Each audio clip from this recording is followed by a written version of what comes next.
Bhagavad Gita verse 1, chapter 2. To him who is possessed with grief and pity, and having tear-filled, confused eyes, Madhusudana spoke these words.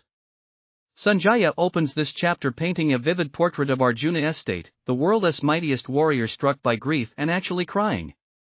The poetic phrase confused eyes probably alludes to Arjuna not being able to see right from wrong, i.e. his viveka was suppressed.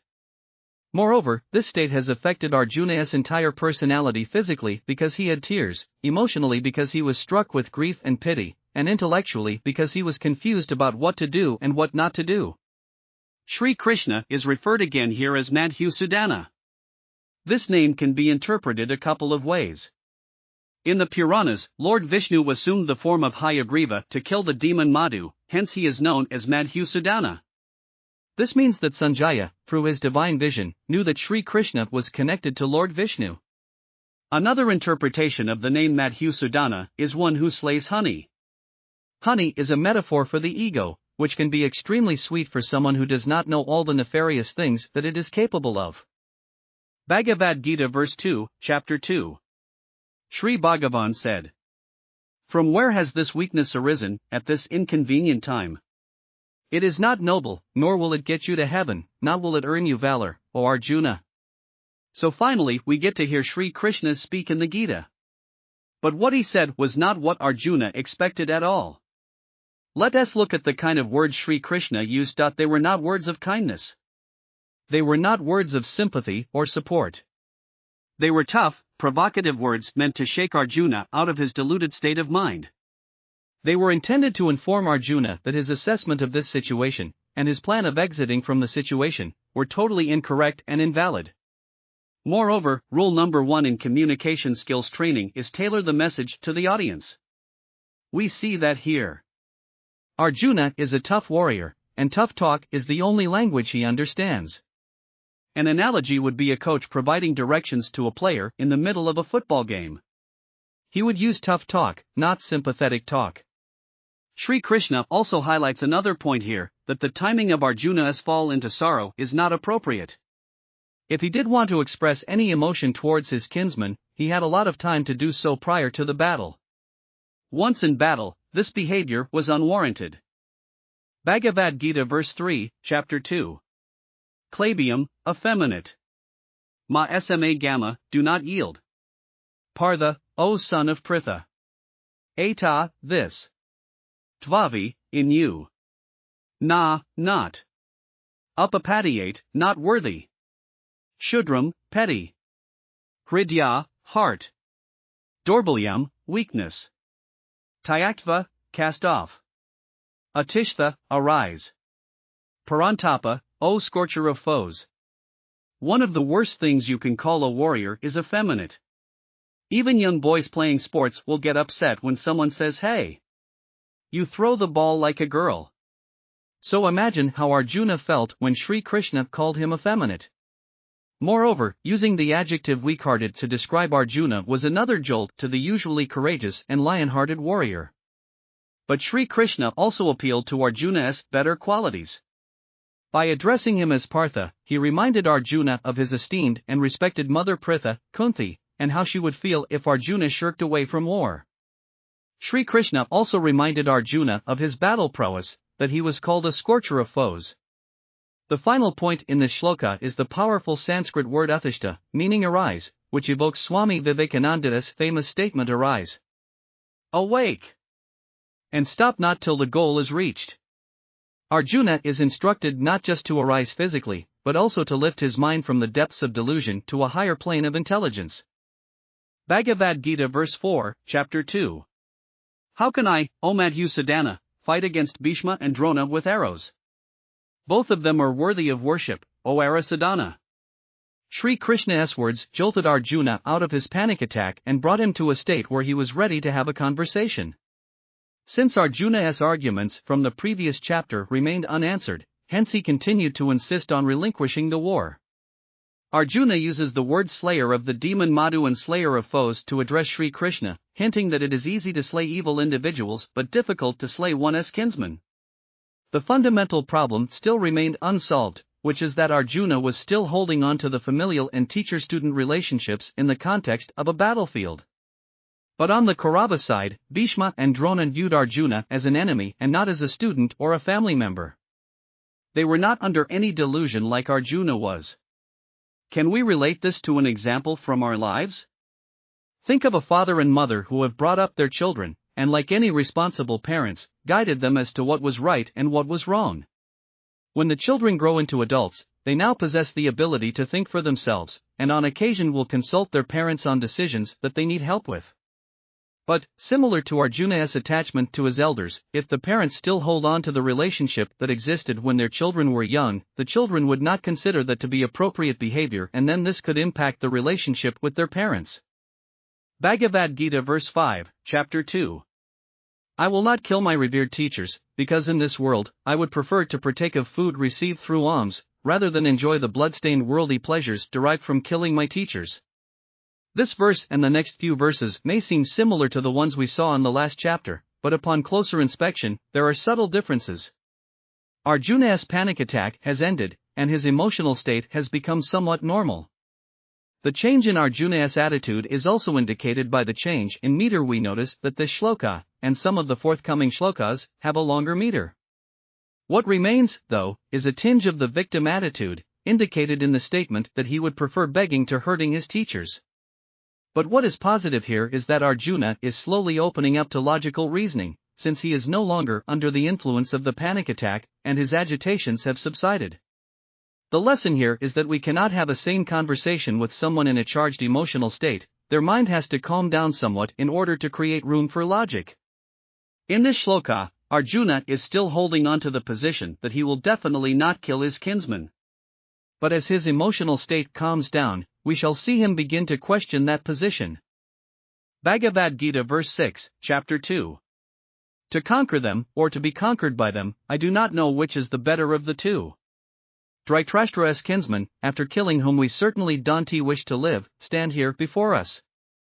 Here we see Arjuna move away from the all-or-nothing position of I will not fight. His hardline position morphed into a dilemma. And the dilemma was as follows: should I or should I not fight? I do not know which is correct. This question is the fundamental question that provoked the message of the Gita that we shall see very shortly. We face questions like this all the time. This was alluded to in an earlier post. A boss may like an employee, but the business will tank if he does not fire the employee. Should he fire him or not? Questions like this arise all the time. Life is nothing but a series of actions driven by the day-to-day decisions we take. Here's another important point.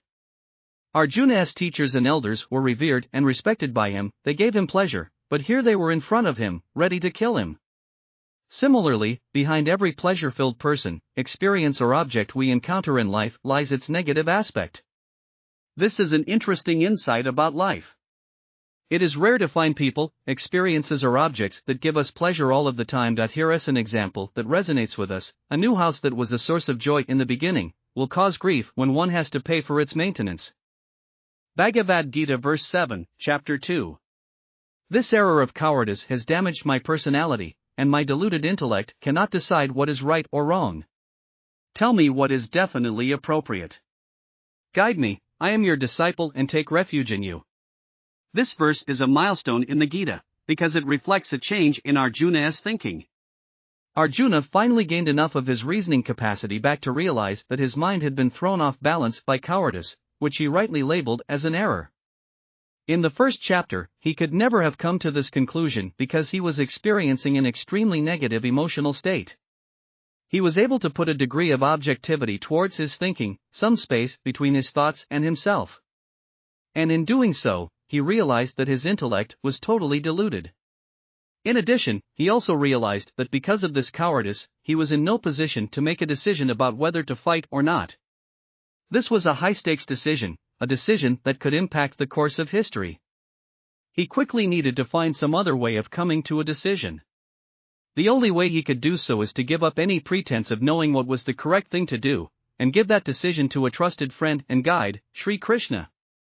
For many of us, especially in youth, we never feel the need to look beyond the material world.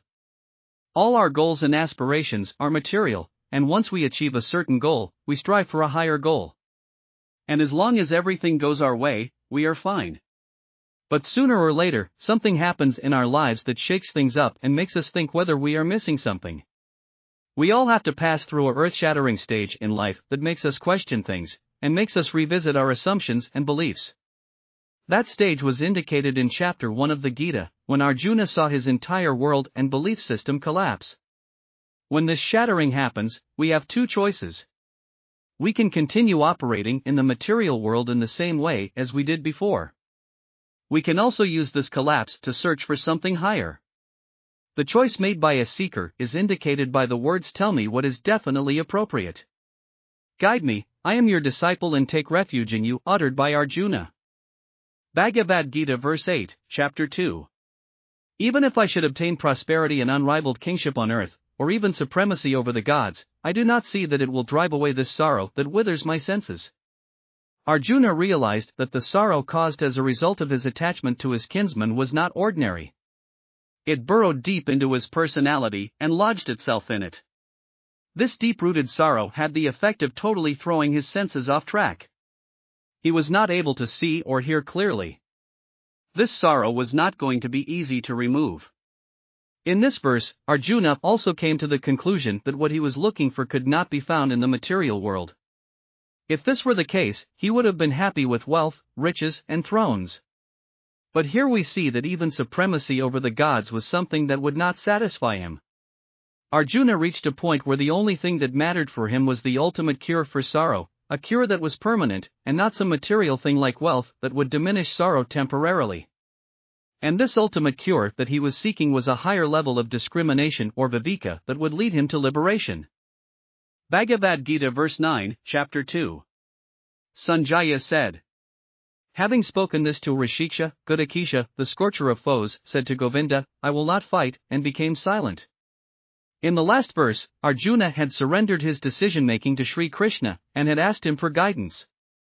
Arjuna knew that he was in no shape to make that decision himself, let alone fight. So he eventually proclaimed that he would not fight, and became silent. We should note that it was not just Arjuna's voice that became silent. His mind, though not totally silent, became calmer than what it was in the last verse. Otherwise, it could not have assimilated the teaching that was about to follow. Also note that the narration has shifted back to Sanjaya in this verse, and the meter has changed back to normal. He refers to Arjuna as Gudakesha or conqueror of sleep, and Shri Krishna as Rishikesh or conqueror of the senses. Bhagavad Gita verse 10, chapter 2. Rishikesh, as though smiling, spoke these words to the despondent Arjuna, in the middle of the two armies. The most interesting aspect of this verse is the phrase "as though smiling," and has been interpreted differently by several commentators.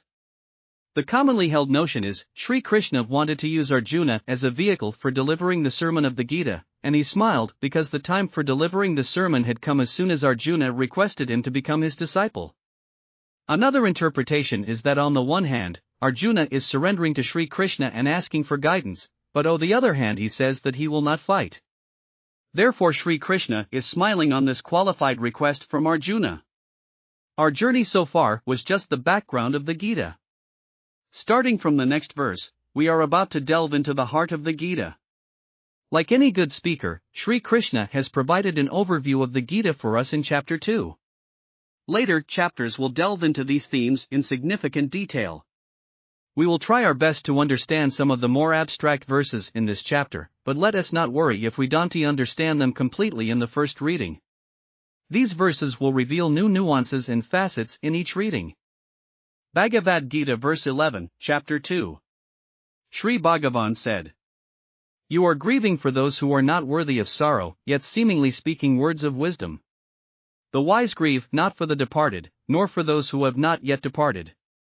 In the verses so far, Arjuna thought he was wise in lamenting the war by making a plea for peace.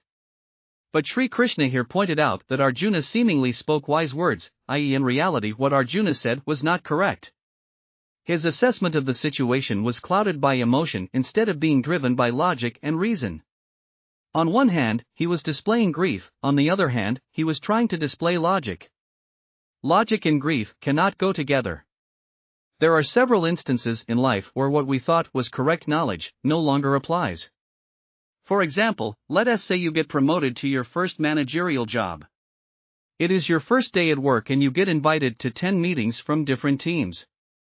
If you were at a job right out of college, you would ensure that you attended all the meetings that you were invited to, and doing so would be the right thing to do at that stage in your career. But as a manager, you have the advantage of seniority to choose which meetings to go to, and which to avoid. You no longer assess the situation like you previously used to. You use different reasoning and logic. Shri Krishna wanted to correct Arjuna's logic. He pointed to Arjuna that there was no need to grieve for the living nor for the dead. Death is inevitable. We should enjoy and appreciate the living, just like one appreciates a colorful soap bubble blown by a child. The bubble will last for a few seconds, but inevitably, it will burst. Some bubbles burst quickly, some last for a longer time. But there is never a surprise when a bubble eventually bursts. Therefore Shri Krishna instructs Arjuna, and us, to assess any life situation with logic and reason, and not to get swayed by emotion. Of course, it will not always be possible to check our emotions, but it should be what we strive for constantly. We saw what happened to Arjuna when he let his emotions run wild, resulting in a panic attack. A wise person who uses viveka or discrimination, logic and reasoning about correct and incorrect, is called a pundit. He need not necessarily have formal degrees, but is one who uses reason all the time. A bubble will eventually burst, and the body will eventually perish. But is that the end? The next verse goes deeper into this topic. Bhagavad Gita verse 12, chapter 2. In fact, there was never a time when I did not exist, nor did you, nor did these kings, and never shall we all cease to exist hereafter. The Gita uses a lot of poetic techniques, including using double negatives like the ones in this verse. If you cancel the double negatives, a simpler version of this verse will be all of us are timeless and eternal. We always existed in the past, and we will always exist in the future. This statement, at first glance, does not seem to make sense. So let us look at an example. Let us imagine a huge lake with deep waters. The surface of the lake is usually quiet. Once in a while, a wind blows across the lake causing a wave to appear for a few seconds, then disappear soon after. If we apply the logic of this verse and examine it from the perspective of a wave, the lake always existed before the wave came into existence. And the lake will remain long after any wave has disappeared. Similarly, an LCD television has thousands of pixels, or dots of light, on its screen.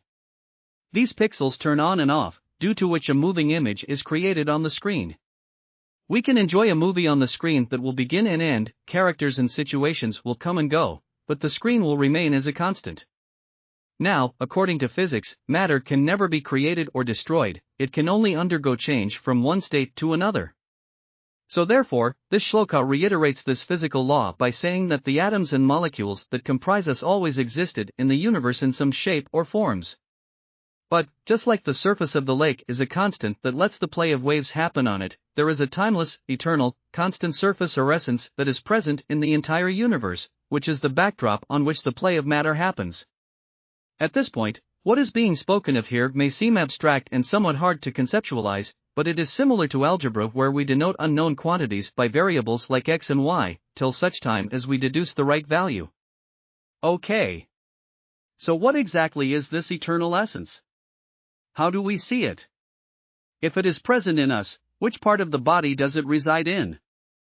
Bhagavad Gita verse 13, chapter 2. Just as in this body, the body dweller passes through childhood, youth and old age, so also does it obtain another body, after death. The steadfast person does not grieve over this. It is our experience that we pass through childhood, youth and old age. We can agree that this concept is familiar to us. But note the language used in the first line. It is not you or I that passes through these phases, it is something called the dhyana or the body dweller. The body is born, it undergoes changes, and eventually perishes. But the body dweller remains constant through these changes. So, this means that the body dweller is something that is separate, distinct and different from the body. Remember the example of Mr. X and his car from the first verse? Let us revisit it. Mr. X is excited when his car is brand new. After 5 to 6 years, it starts to develop engine problems. After another 4 to 5 years, the problems have become so bad that Mr. X decides to sell this car and buy a new Mercedes S-Class. Mr. X can be called a car dweller. As the old car's engine degraded over the years, Mr. X remained the same from the car's perspective. But when the car had lived its life, he discarded that car for another new car. And there was nothing to be sad about this point. An extreme scenario is some unscrupulous people deliberately crash their old car just so that they can get insurance money to buy a new one. Similarly, our body undergoes modifications of birth and aging, and eventually perishes. But the body dweller remains constant through these modifications. When the old body has become unfit to dwell in, the body dweller discards it and obtains a new body.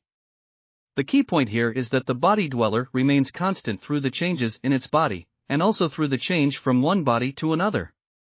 And just like in the car example, a wise person should not grieve about growing old or dying, because the body dweller will always remain constant. The body dweller is, therefore, the eternal essence that was highlighted in the prior verse. And since it is different than the physical body which perishes, it cannot be found in any part of the physical body. So what exactly is this body dweller, this eternal essence?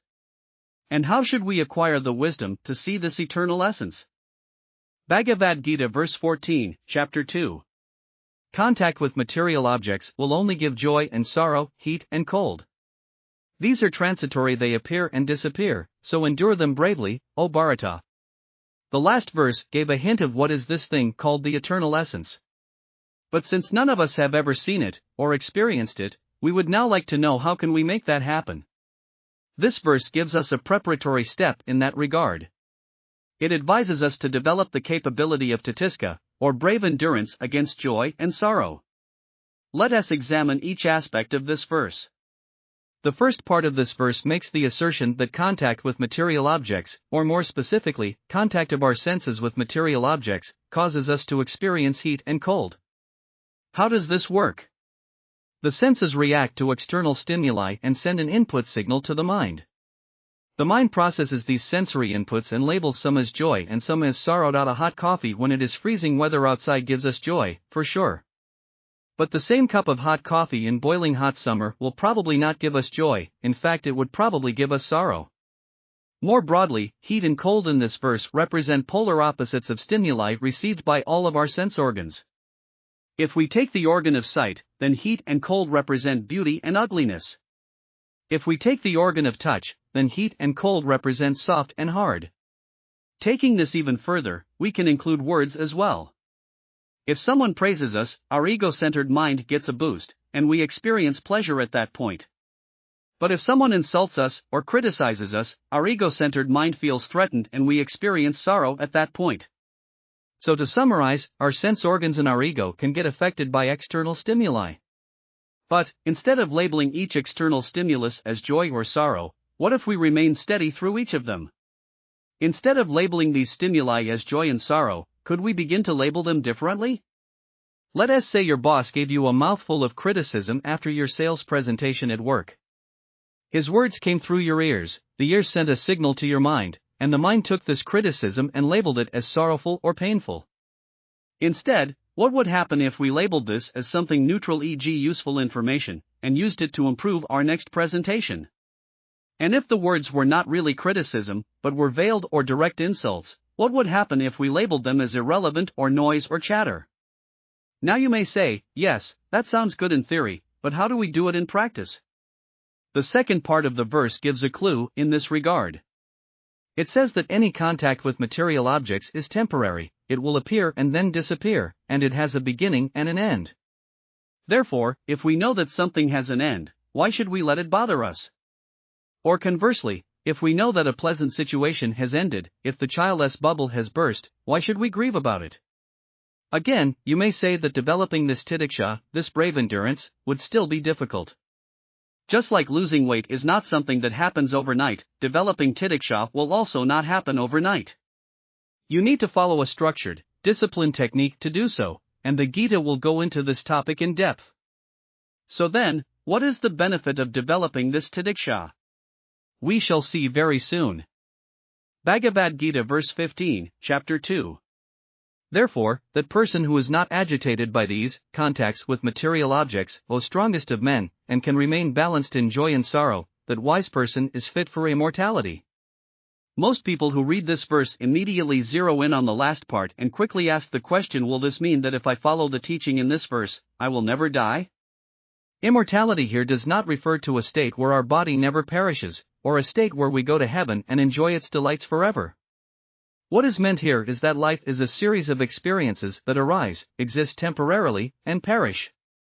The person who knows the trick of staying balanced through these experiences will attain a state where they will transcend the push and pull of these experiences, and will eventually get to touch the changeless, eternal essence that came up in the earlier verses.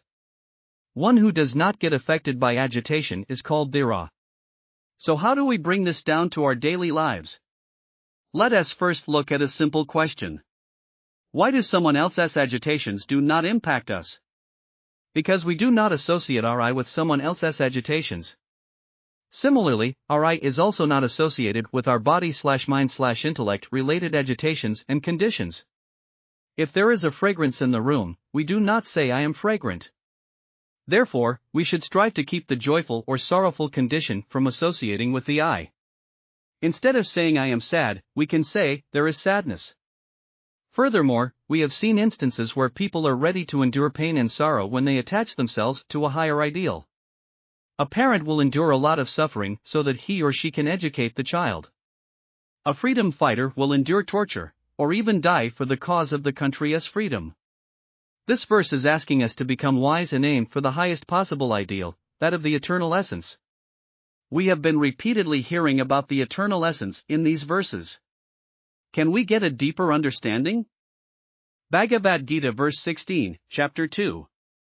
The unreal has no existence, and there is no non-existence of the real. The truth about both of these has been experienced by seers of the essence. Here we encounter one of the most profound shlokas of the Gita, with layers and layers of meaning. It begins to lead us into understanding this thing called the eternal essence, and how we can experience it. At present, we may not have the capability to go too deep into it, but we can try to get its gist. The best example I heard in connection with this verse is the animal cookie example. We may have come across animal cookies. They are a brand of children's cookies shaped like tigers, elephant, etc. Now, some children will only want to eat the tiger-shaped cookie and not the others, whereas other children may only want to eat the elephant-shaped ones and not the others. But, most adults would not care about the shape of the cookie, they will eat any shape. Why is this so? The adult has the wisdom to go straight to the essence of the cookie. He or she does not care about the name or the form taken by the cookie. And this wisdom has come by maturity, by knowing that the animals were unreal and they did not have existence. Only the cookie dough was real, just like this verse indicates. Another example is about the newly married wife who has just received a beautiful gold bangle from her husband. Although she cares about the shape and ornamentation of the bangle, a pawn shop owner would not really care about those things. He only cares about the weight of the bangle. The prior verse indicated that a wise person is one who stays balanced in joy and sorrow.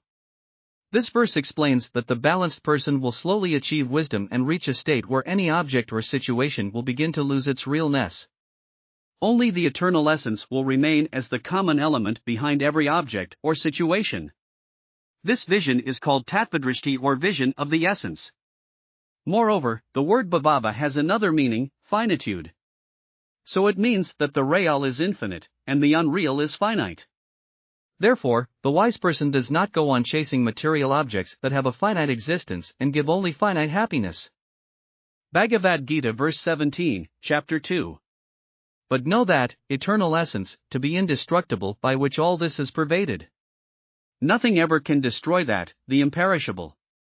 The theme of the ongoing shlokas has been understanding the nature of the eternal essence. This verse gives us two qualities that the eternal essence possesses. Note that the Sanskrit word tat meaning that refers to the eternal essence in this shloka. Firstly, the eternal essence is imperishable. It cannot be destroyed, nor is it created. In the bangle example from the prior verse, the pawn shop owner only cared about the gold content of the bangle and not its shape and form. He could melt that bangle into another ornament, melt it again and make it into another ornament, and so on. In doing so, each subsequent ornament was created and destroyed, but the gold essence was imperishable and indestructible. Similarly, the eternal essence spoken of in these verses is imperishable. Secondly, the eternal essence pervades all this, which means the eternal essence pervades the entire universe. If we immerse a piece of cloth into water, water pervades each and every fiber of the cloth. There is no part of the cloth that isn't dry. In the same way, from a rock, to plants, to animals, and to humans, the eternal essence pervades everything that is part of the universe. Bhagavad Gita verse 18, chapter 2. These bodies of the eternal body dweller will perish, it is said. It is imperishable and unfathomable. Therefore, fight, O Bharata. Like the previous shloka did, this shloka introduces another aspect of the eternal essence. It is unfathomable, incomprehensible. In other words, it cannot be understood by our intellect like we understand other kinds of knowledge. Also notice here that the eternal essence is denoted as one entity, whereas the bodies are many. Which means it is same eternal essence that pervades all material objects, including human bodies.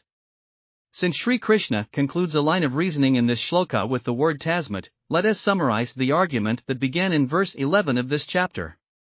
1. Shri Krishna told Arjuna, you are thinking that it is evil, wrong, unlawful to fight against your kinsmen.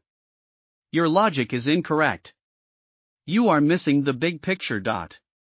2. I will tell you the correct logic. You shouldn't grieve for them. The eternal essence, body dweller, is imperishable and real, whereas human bodies and material objects are perishable, and are unreal, as it were. 3. I will also give you some practical advice. Do not get agitated by joy and sorrow caused by contact with people, objects, and situations. These are temporary conditions, so bear them patiently. Once you learn to remain stable through joy and sorrow, you will begin to realize the eternal essence. For, now that you know that you can never destroy the imperishable eternal essence, and that you should not grieve for the perishable, get up and fight, O Arjuna. So then, what is the bottom line? Arjuna, you should not think that you are this human body. Associate yourself with that body dweller, that eternal essence. It will never get destroyed, so there is no need for grief. Here we also see that Shri Krishna, like any good teacher, is providing two kinds of training, theoretical and practical. From the next shloka onwards, we will examine the theoretical or logical aspect. In the later part of the chapter we will look at the practical aspect. Bhagavad Gita verse 19, chapter 2. A person who believes that it, the eternal essence, slays, and another who believes that it is slain, neither of these understands. It does not slay, nor is it slain. The it in this shloka and the following shlokas refers to the body dweller. Here Shri Krishna addresses another concern that Arjuna had raised. Arjuna thought that he will be held responsible for killing his kinsman, which was something that was abhorrent to him.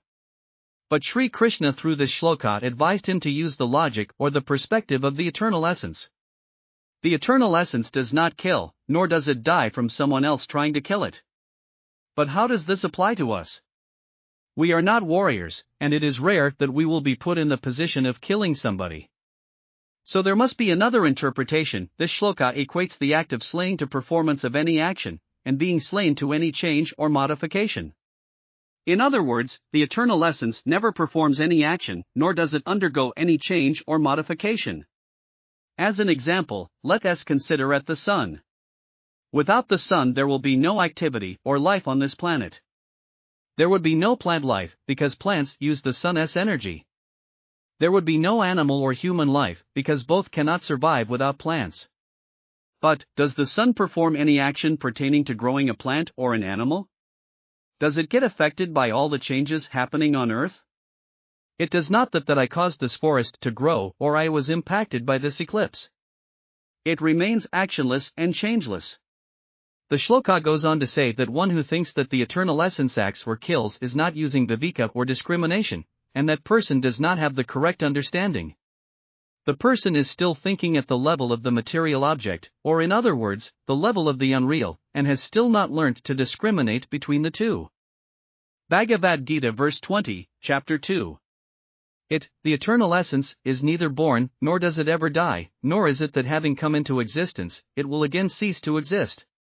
It is birthless, eternal, changeless and primeval, it is not slain when the body is killed. This shloka reinforces the attributes of the eternal essence that we have seen so far, that it is eternal and changeless. Any material object, including the human body, goes through 6 types of modifications: birth, exist, change, grow, decay, and to perish. The eternal essence is beyond all these modifications, hence it is changeless. 2 additional qualities of the eternal essence are provided here. The first is that it is birthless. It is logical that it should be birthless, otherwise it could not be eternal and timeless. And since it is birthless, it would have always existed, therefore it is primeval. Note the change in meter to highlight the importance of this shloka. Bhagavad Gita verse 21, chapter 2. Whosoever knows this, eternal essence, to be imperishable, eternal, birthless and changeless, how can that individual, O Partha, slay or cause anyone to be slain? Imagine that you are operating a laptop that is connected to a printer. You open a document on the laptop and click the print button. The laptop sends a signal to the printer, and the document gets printed. Now imagine that the laptop and the printer have egos and can think for themselves. The laptop will say I initiated the printing action, whereas the printer will say I was the receiver of the printing action. But in reality, an electric current went from the laptop to the printer, which then caused the printing to happen. So, an engineer would never say the laptop caused the printing to happen. It was all a play of electricity. So here, what Shri Krishna is trying to say is that this, the eternal essence, does not act and nor does it get impacted by any action, just like electricity does not really act. It empowers material objects to act without actually acting. Therefore a wise person will never think that the eternal essence can slay or kill or act at all. It is like the sun. The refrain is clear: you are the eternal essence, birthless, changeless, eternal and imperishable. The eternal essence does not slay, nor does it get slain. It is repeated throughout the Gita because it will take a significant effort on our part to truly understand and internalize this message. Bhagavad Gita verse 22, chapter 2. Just as an individual will discard old clothes and wears new one, so does the body dweller discard old bodies and obtain other new bodies. This is an oft-quoted shloka, and has several aspects and interpretations, just like many shlokas we have seen in this chapter. For our purposes, the main point here is that the eternal essence, or the body dweller, is separate from the human body. When the human body has outlived its purpose, the body dweller discards it and subsequently inherits a new body. If we have followed the line of reasoning so far, a doubt emerges. How does the eternal essence, which is all-pervading and infinite, enter and leave human bodies? Shouldn't there just be one eternal essence, one body dweller? This question will be answered later in subsequent verses. For now, we should still consider the eternal essence as one, but know that the one eternal essence gets attached to this body or that body, and perceives itself to be that body out of an error. Note the change of meter in this verse. Bhagavad Gita verse 23 to 24, chapter 2. Weapons cannot pierce this, the eternal essence, fire cannot burn this, water cannot wet this, and wind cannot dry this. This is uncleavable, incombustible, and cannot be wetted or dried. It is eternal, all-pervading, stable, immovable and everlasting. We have been hearing a lot about the eternal essence since the 13th shloka began. By now, it must be clear to us that the topic of the eternal essence is abstract, and our intellect will have difficulty in grasping it. This is perfectly normal, because the eternal essence cannot be fully comprehended by the intellect. But we can get close to it through negation. What does negation mean? Let us say you want your friend to buy a shirt for you from the store. You will inform your friend about that the shirt is fuchsia color. If you were to use negation, you would say that the shirt is not regular pink, not dark pink, not fully bright pink, etc.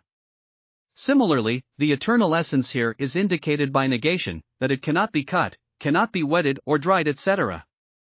Shri Krishna will provide us with a few more shlokas about the eternal essence, after which the topic will change to something much more tangible and concrete. Bhagavad Gita verse 25, chapter 2. This, eternal essence, is imperceptible, this is incomprehensible, this is unchanging, it is said. Therefore, having known this, it is not worthy of grief. Let us take stock of where we are.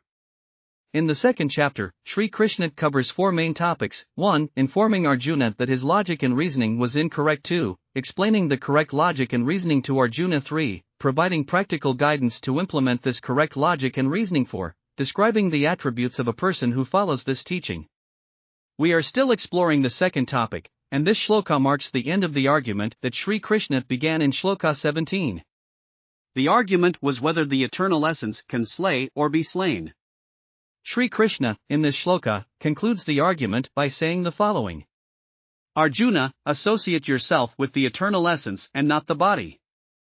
The eternal essence is eternal and imperishable, it cannot slay or be slain. Therefore do not grieve for the opposing army's warriors on their imminent death. Their bodies will perish anyway, so you shouldn't grieve for what is bound to perish. The eternal essence which is common between them and you is imperishable, so you should not grieve for that either. Therefore you have no reason to grieve at all. Let us look further. If something is imperceptible, that means it is beyond the realm of our sense organs. If something is incomprehensible, it is beyond the realm of the intellect. If something is unchanging, then no physical effort will have an impact on it. We are dealing with something that is not of this material world, it is beyond it. In the next few shlokas, Shri Krishna provides a simpler alternative of logic and reason to Arjuna, after which the teaching takes a turn towards more practical and concrete topics. Bhagavad Gita verse 26, chapter 2. But on the other hand, if you believe that this, eternal essence, constantly takes birth and dies, then also you should not grieve, O mighty armed. Shri Krishna imparted the teaching of the eternal essence to Arjuna in the shlokas we've been seeing. Now, the teaching becomes slightly less abstract and a little more down-to-earth as it were. Shri Krishna understands that people like us may find it hard to comprehend the notion of imperishability. Our mind will find a hard time comprehending that something was never born/created, and something will never die/get destroyed. For example, we may think of the earth as relatively imperishable, but even then we know from our school geology class that it was formed billions of years ago out of cooling of gases. Therefore, Shri Krishna says, O Arjuna, even if you cannot comprehend that the eternal essence is imperishable, it is okay, you can also believe that the eternal essence, which is present in human bodies, undergoes birth and death with the body. In the next few shlokas, Sri Krishna will convince Arjuna that his grief is unfounded even if he accepts that the eternal essence undergoes birth and death. We may have a question here: why did Sri Krishna begin his teaching of the Gita by describing the eternal essence? Isn't it a complex, abstract topic that all of us, including Arjuna, would have a hard time understanding? Couldn't he have started with something simpler? Here is a possible answer. What is described as the eternal essence is the goal, the final result of the Gita teaching. Like a good teacher, Sri Krishna described the end goal to his students before describing the means to attain that goal. Any good teacher will always describe, elaborate upon, and glorify the end goal in the first lecture of a course. This will generate interest, curiosity, focus and dedication from the student. The student may not necessarily understand everything about that goal, but that is okay. Bhagavad Gita verse 27, chapter 2. Since one who is born certainly dies, and one who dies certainly is born. Therefore you should not grieve over this inevitable fact. In the last shloka, Shri Krishna told Arjuna, even if you think that the eternal essence undergoes birth and death, you should still not grieve. He continues the argument in this shloka. The notion that birth eventually results in death, and death eventually results in birth is sometimes difficult for us to accept emotionally, but at the intellectual level, most of us acknowledge and accept it. I remember watching a TV show that showed a time-lapse, high-speed video of a rodent's corpse decaying into the soil and small plants and flowers emerging from the soil shortly thereafter. I thought that it very vividly and visually illustrated the cyclical nature of birth and death. If we look at this example closely, we conclude that the physical body of the animal transformed into the raw material for the body of the flowers and plants. And although we could not see it, we can guess that the eternal essence of the animal died and is now born as the life force that sustains the plants and flowers.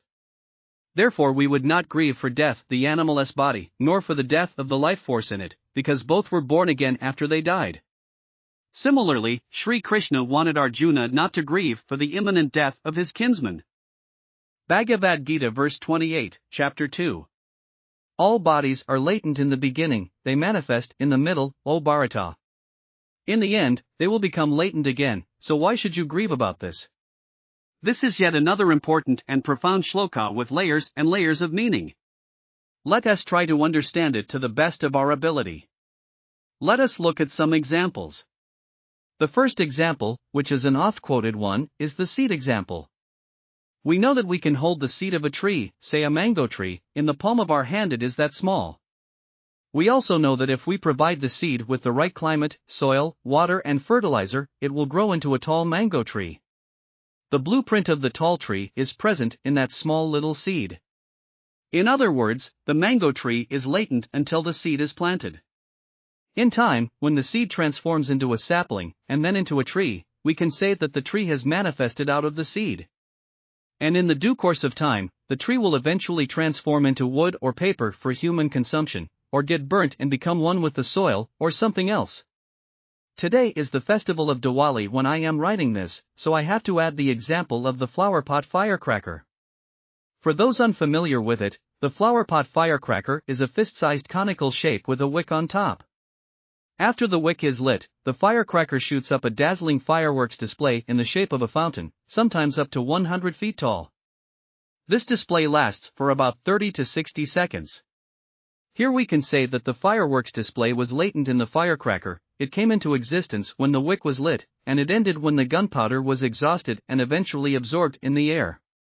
To make it even more relevant, sometimes 100 or so of these flower pots are lit in succession, so that as one ends, another one begins. Finally, here is a somewhat different example. I used to play Beatles songs in a band.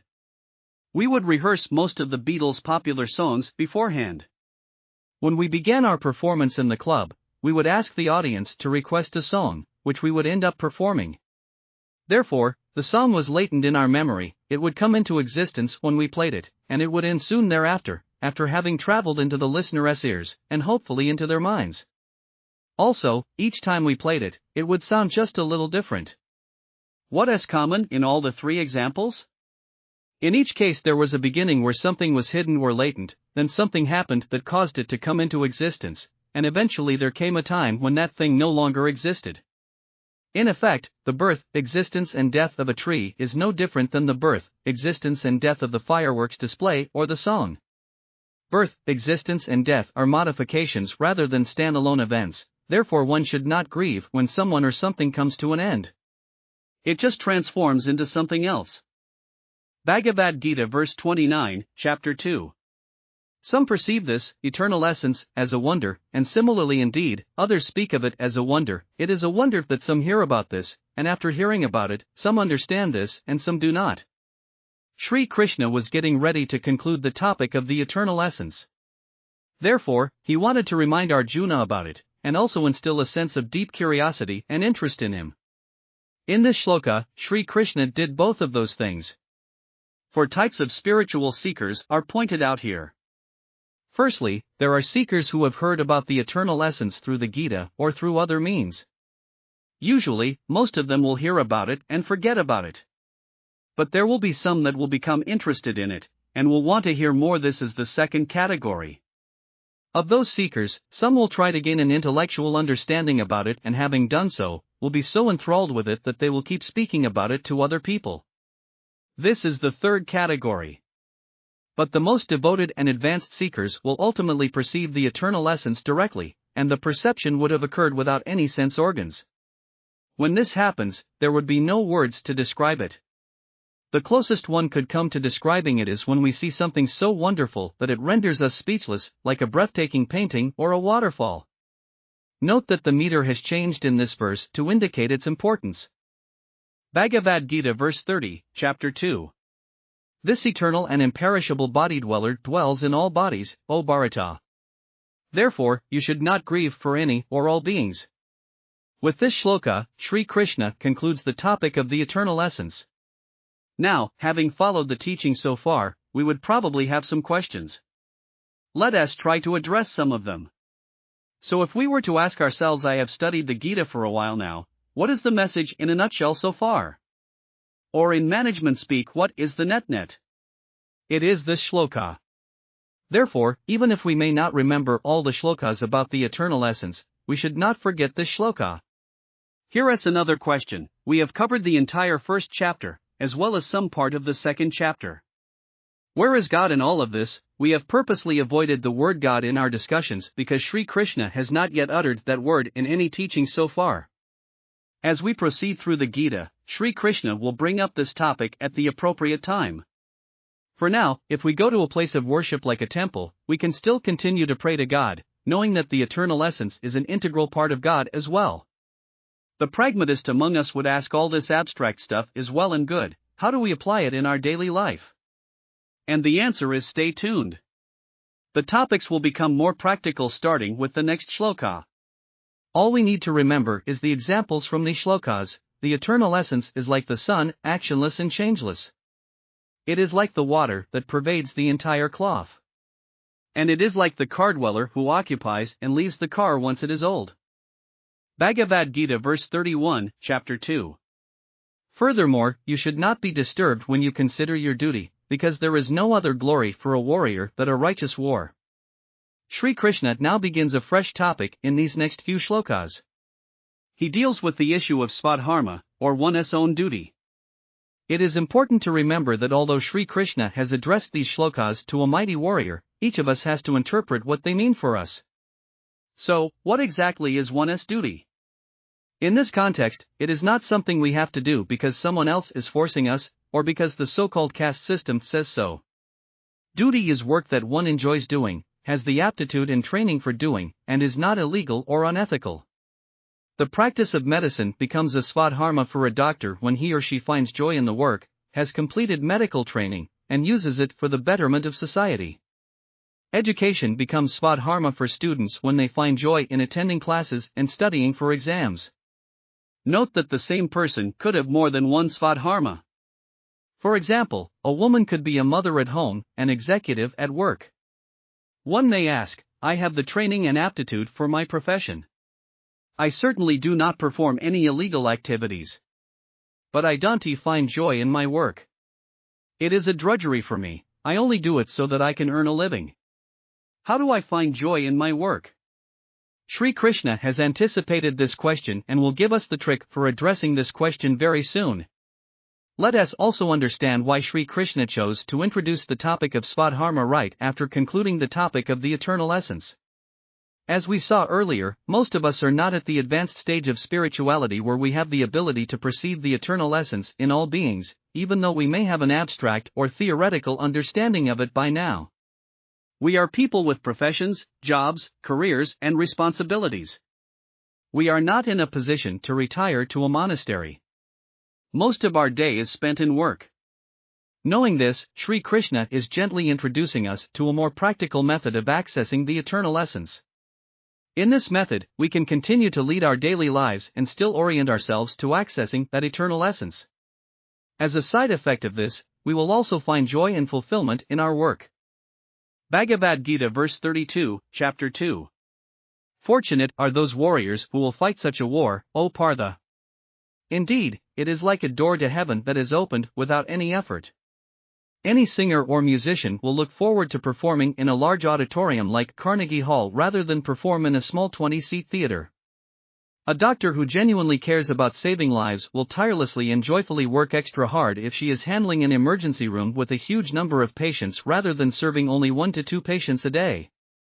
In other words, a person performing his or her svadharma would always prefer working hard towards a challenging assignment rather than simply pulling along in a mediocre one.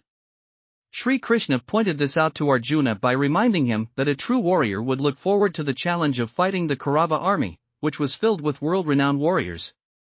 How is this relevant to us? Our work should give us joy, our work should be its own reward. If we have chosen a profession that feels like drudgery, if we feel that any new work given to us is a chore rather than a challenge, if all we can do is complain, then we should re-examine whether we are really following our svadharma, or we are qualified to do something else. Bhagavad Gita verse 33, chapter 2.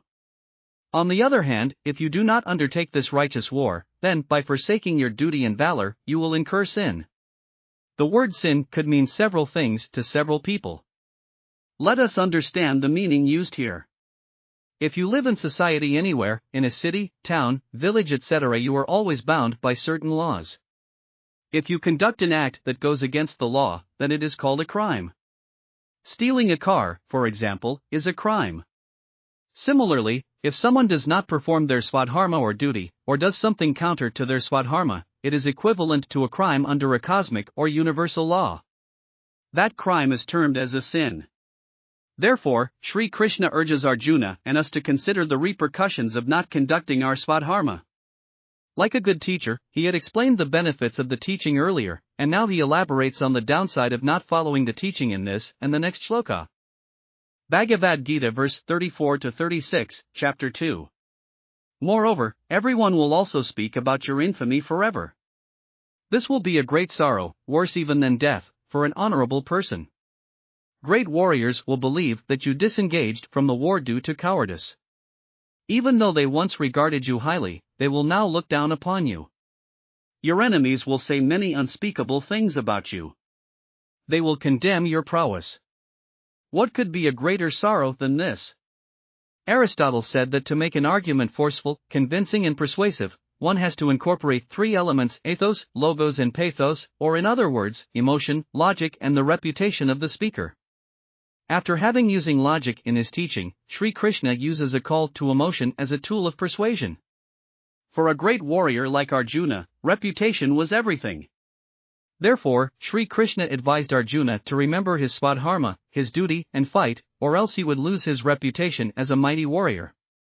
We can learn so much from the way Shri Krishna builds and delivers his arguments to Arjuna, not just from the teaching itself.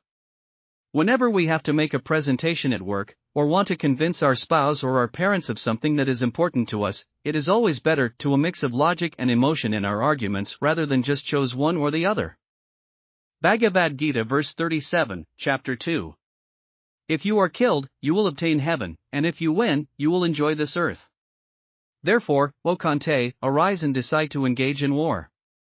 Here Shri Krishna makes yet another plea to Arjuna not to shirk away from duty. This time, however, the message is more specific. Shri Krishna does not want Arjuna to resort to inaction or stasis. Here Shri Krishna is saying, Arjuna, regardless of whether you win or lose, the outcome will always be favorable. But the longer you keep pondering over your fight or not to fight dilemma, the further you move away from action towards inaction. Under no circumstances is inaction permissible. Therefore, fight. When faced with tough situations, our natural instinct is to move away from action towards inaction. There is always a hesitation, sometimes procrastination. And usually, this hesitation is caused by a fear of failure, or fear of trying something that we have not done before. But Shri Krishna advises us that as long as we are performing actions that are aligned to our svadharma, our duty, action is always preferable to inaction or procrastination. The outcome of performing an action in accordance with our duty will always be favorable. Bhagavad Gita verse 38, chapter 2. Treat joy or sorrow, gain or loss, victory or defeat with equanimity, and then engage in war. By doing so, you will not incur sin. This is one of the most important shlokas in the second chapter, and perhaps in the entire Gita. In essence, Shri Krishna instructed Arjuna to maintain equanimity, and even keel attitude, not just in war, but in any circumstance in life. Let us take stock of where we are. We had seen that Shri Krishna was covering four main topics: 1. Informing Arjuna that his logic and reasoning was incorrect. 2. Explaining the correct logic and reasoning to Arjuna. 3. Providing practical guidance to implement this correct logic and reasoning. 4. Describing the attributes of the individual who follows this teaching.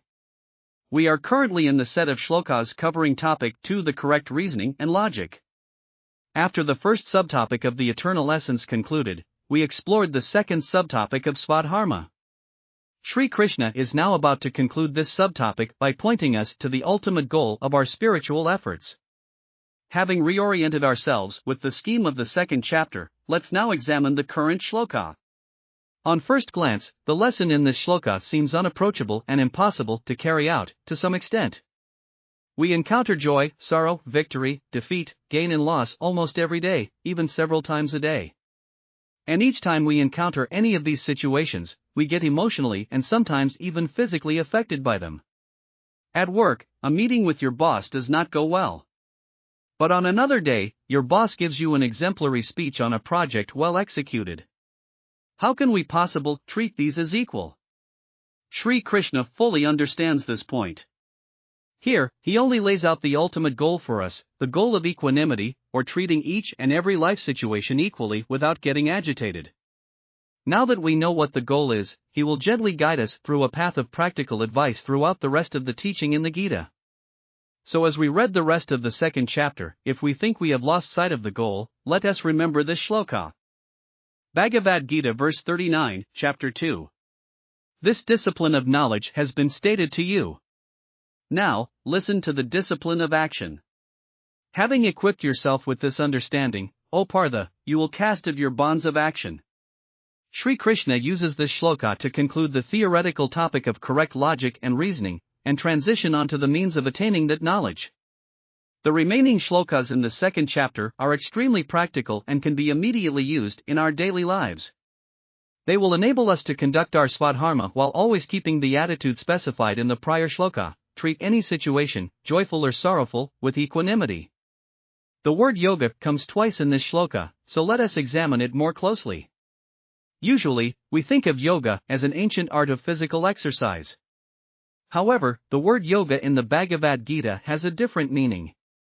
Translated into English, the meaning is a mix between the words technique and discipline. In fact, as we saw earlier, each chapter of the Gita is a yoga, or a technique and discipline, unto itself. There is an interesting word in the last part of this shloka, bonds of action. It almost seems like a thick rope exists, one end tied to our leg and the other end tied to the action. What does is bondage? An action that increases extreme attachment or hatred towards anything, an object, person or situation binds us to that thing. It is similar to addiction. We may smoke a cigarette once, but unless we have high self-control, we want to experience it again. This desire to repeat the experience eventually results in an addiction and we cannot live without it. The important point here is that no action or object cannot bind us, it is the thought behind it that binds. For a non-smoker, a pack of cigarettes does not cause bondage. Conversely, for a smoker, just the mere sight of the pack of cigarettes prompts him to smoke. For things subtler than addiction, we can tell whether or not an action will cause bondage by checking whether it is for the service of one's selfish ego or not. Consider an executive making a presentation to her management team. One scenario could be that she makes the presentation with the motive of getting a promotion. Another scenario could be that she makes the presentation with the motive of increasing the sales of the corporation so that it benefits all the stakeholders. In the first case, the action binds her. In the second case, it doesn't. Alternatively, consider a musician performing on stage. If he performs with the sole motive to get applause and get nominated for an award, the action will bind him. But if he performs with the sole motive of entertaining the audience and honoring his craft, the action will not bind him. Shri Krishna gently reveals the technique of cutting off these bindings in the rest of the chapter. Bhagavad Gita verse 40, chapter 2. Here, there is no loss of effort, nor is there any negative result. Even a little of this knowledge protects one from the most massive fear. As mentioned before, we are all set to embark upon the practical aspects of the Gita teaching. Now, whenever we are about to begin a project, a few doubts or fears may arise in our minds. Two of the most common fears are, A. What will happen if I don't follow the steps exactly? And, B. What will happen if I make a minor mistake and the whole thing backfires? Consider a student who has left the comfort of his home to pursue higher studies abroad. Now, he usually has to learn how to cook since his mom is not around to cook anymore. If he tries to prepare a meal, it will usually come out wrong because the steps were not followed correctly. Or worse still, it may totally backfire and yield a negative result. He may burn the food, which will set off a fire alarm. Moreover, for most Indians who hold the Gita in high reverence, we may harbor a notion that any teaching of the Gita needs to be followed to the letter, like a priest who recited mantras at a puja. And if we don't do this, we will incur sin. Shri Krishna reassures Arjuna that the teaching of Buddhi Yoga is absolutely risk-free. It will not result in abhikramanasha or error caused by not following the steps correctly. It will also not create pratyavaha dasha, i.e., yielding a negative result. Therefore, Shri Krishna informs us that there is absolutely no excuse for holding back in implementing these teachings due to fear of any sort. Even if we practice a little bit of this teaching, it protects us from the most massive fear, the fear of death.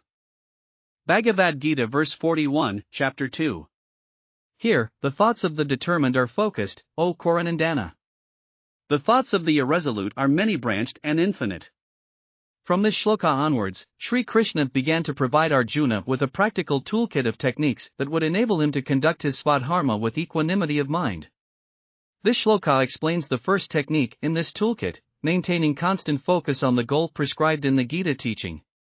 The goal mentioned in a prior shloka is clear to all of us, equanimity of mind in any situation. So the very first thing that Shri Krishna instructs us to make a promise to ourselves that I will only focus on one desire, that of maintaining equanimity. If it has nothing to do with my svadharma, I will not entertain that desire. Consider an example. When Mr. X visits the grocery store with a shopping list, he quickly and efficiently gets the items on the list and leaves the store. He is focused on acquiring the objects in his shopping list. But when he visits the mall or an electronics store, his mind starts entertaining many branched and infinite thoughts. Oh, look at this new iPod, can I get it cheaper here? When's the new HD TV coming out, etc., and eventually ends up spending over 3 hours in the mall. Therefore, focus is extremely important in any endeavor.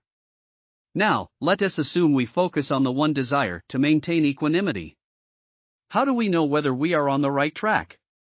To that end, this shloka very beautifully gives us a checklist so that we can keep tabs on our focus. At some point every day, preferably at the end of the day, we should ask ourselves 2 questions and write down the answers in a journal. 1. What objects/people/situations did I keep obsessing about today? 2. How many of these obsessive thoughts did I have? If we notice over time that the quantity of our obsessive thinking has begun to diminish, it means that our intellect is beginning to focus on the ultimate goal of the Gita teaching. Bhagavad Gita verse 42-44, chapter 2. The unwise utter flowery statements. They are only interested in the Veda-related topics, O Partha, saying that there is nothing else. Those who harbor material desires, and hold heaven as the ultimate goal, perform actions that result in rebirth. They describe various actions for obtaining pleasure and power. But, those who are extremely attached to pleasure and power, who are attracted to these flowery words, do not possess a determined intellect, and will never achieve samadhi. Shri Krishna explained the importance of focus in the prior shloka. Here, he describes the tendencies that will prevent someone from having that focus. In essence, what he is saying here is that any individual who only thinks about one material desire after another, will never reach the state of absolute equanimity. The word used in this shloka to describe that state is samadhi. Most of our youth is spent in gaining worldly knowledge. In the Gita, Vedas can be interpreted as all worldly knowledge from our standpoint. This knowledge is useful for performing our svadharma through our chosen profession. But most of us end up using this knowledge as a means to fulfill a never-ending stream of material desires, that will give us more and more pleasure and power. Our goal is never svadharma itself, it is material desires. And with each material desire, the shloka says that we are reborn. The word rebirth here has a specific meaning. Each time you harbor a new material desire, you are reborn. This is because each new material desire prompts you towards a whole new set of selfishly motivated actions, taking the focus away from your svadharma, and in doing so, moving you away from the ultimate goal of maintaining equanimity. For example, if you want a new car, you are reborn as a car-desiring individual who will put in extra effort to earn money for a new car. But by the time the new car arrives, several new desires have sprung up, resulting in new rebirths. Now, the shloka also mentions that such individuals hold heaven as the ultimate goal. The word heaven also has a specific meaning here. It does not refer to some place up in the sky. It refers to a future state where you will be happy after you fulfill your desire. But by shifting your focus towards heaven, i.e. the future, you make your present moment unhappy. This kind of thinking also prompts you towards selfishly motivated action. Therefore, these shlokas reiterate the importance of keeping a focused attitude towards maintaining equanimity, and one does that by not harboring endless material desires. Bhagavad Gita verse 45, chapter 2. The Vedas describe the three gunas. Transcend those gunas, O Arjuna. Free yourself from dualities, remain always in sattva, give up thinking about acquisition and preservation, and be established in the eternal essence. Firstly, an absolute prerequisite to improving thought quality is to be mindful of what we are thinking. Most of us tend to perform actions daily almost on autopilot.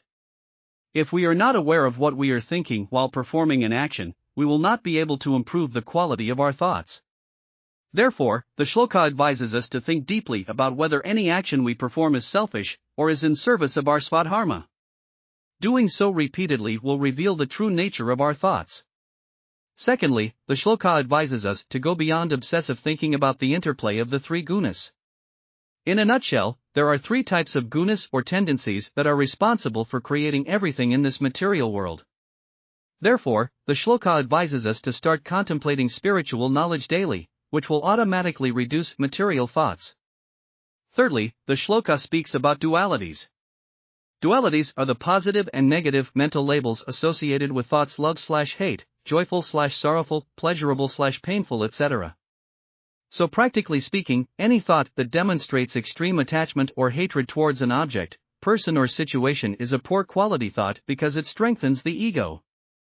Whenever we catch ourselves saying something like "I cannot live without watching TV every day," we should be on guard. It is better to substitute the thought with something like "I enjoy watching TV, but I can live without it if I want to." Similarly, if we have a thought like "I'd want to kill my boss," we can start to think my boss is difficult to work with sometimes, but he is a human being just like anyone else. Finally, the shloka advises us to stop worrying about acquisition and preservation. Most of us are worried about two things: acquiring something, and preserving something once it is acquired. A corporate executive will keep thinking about the promotion.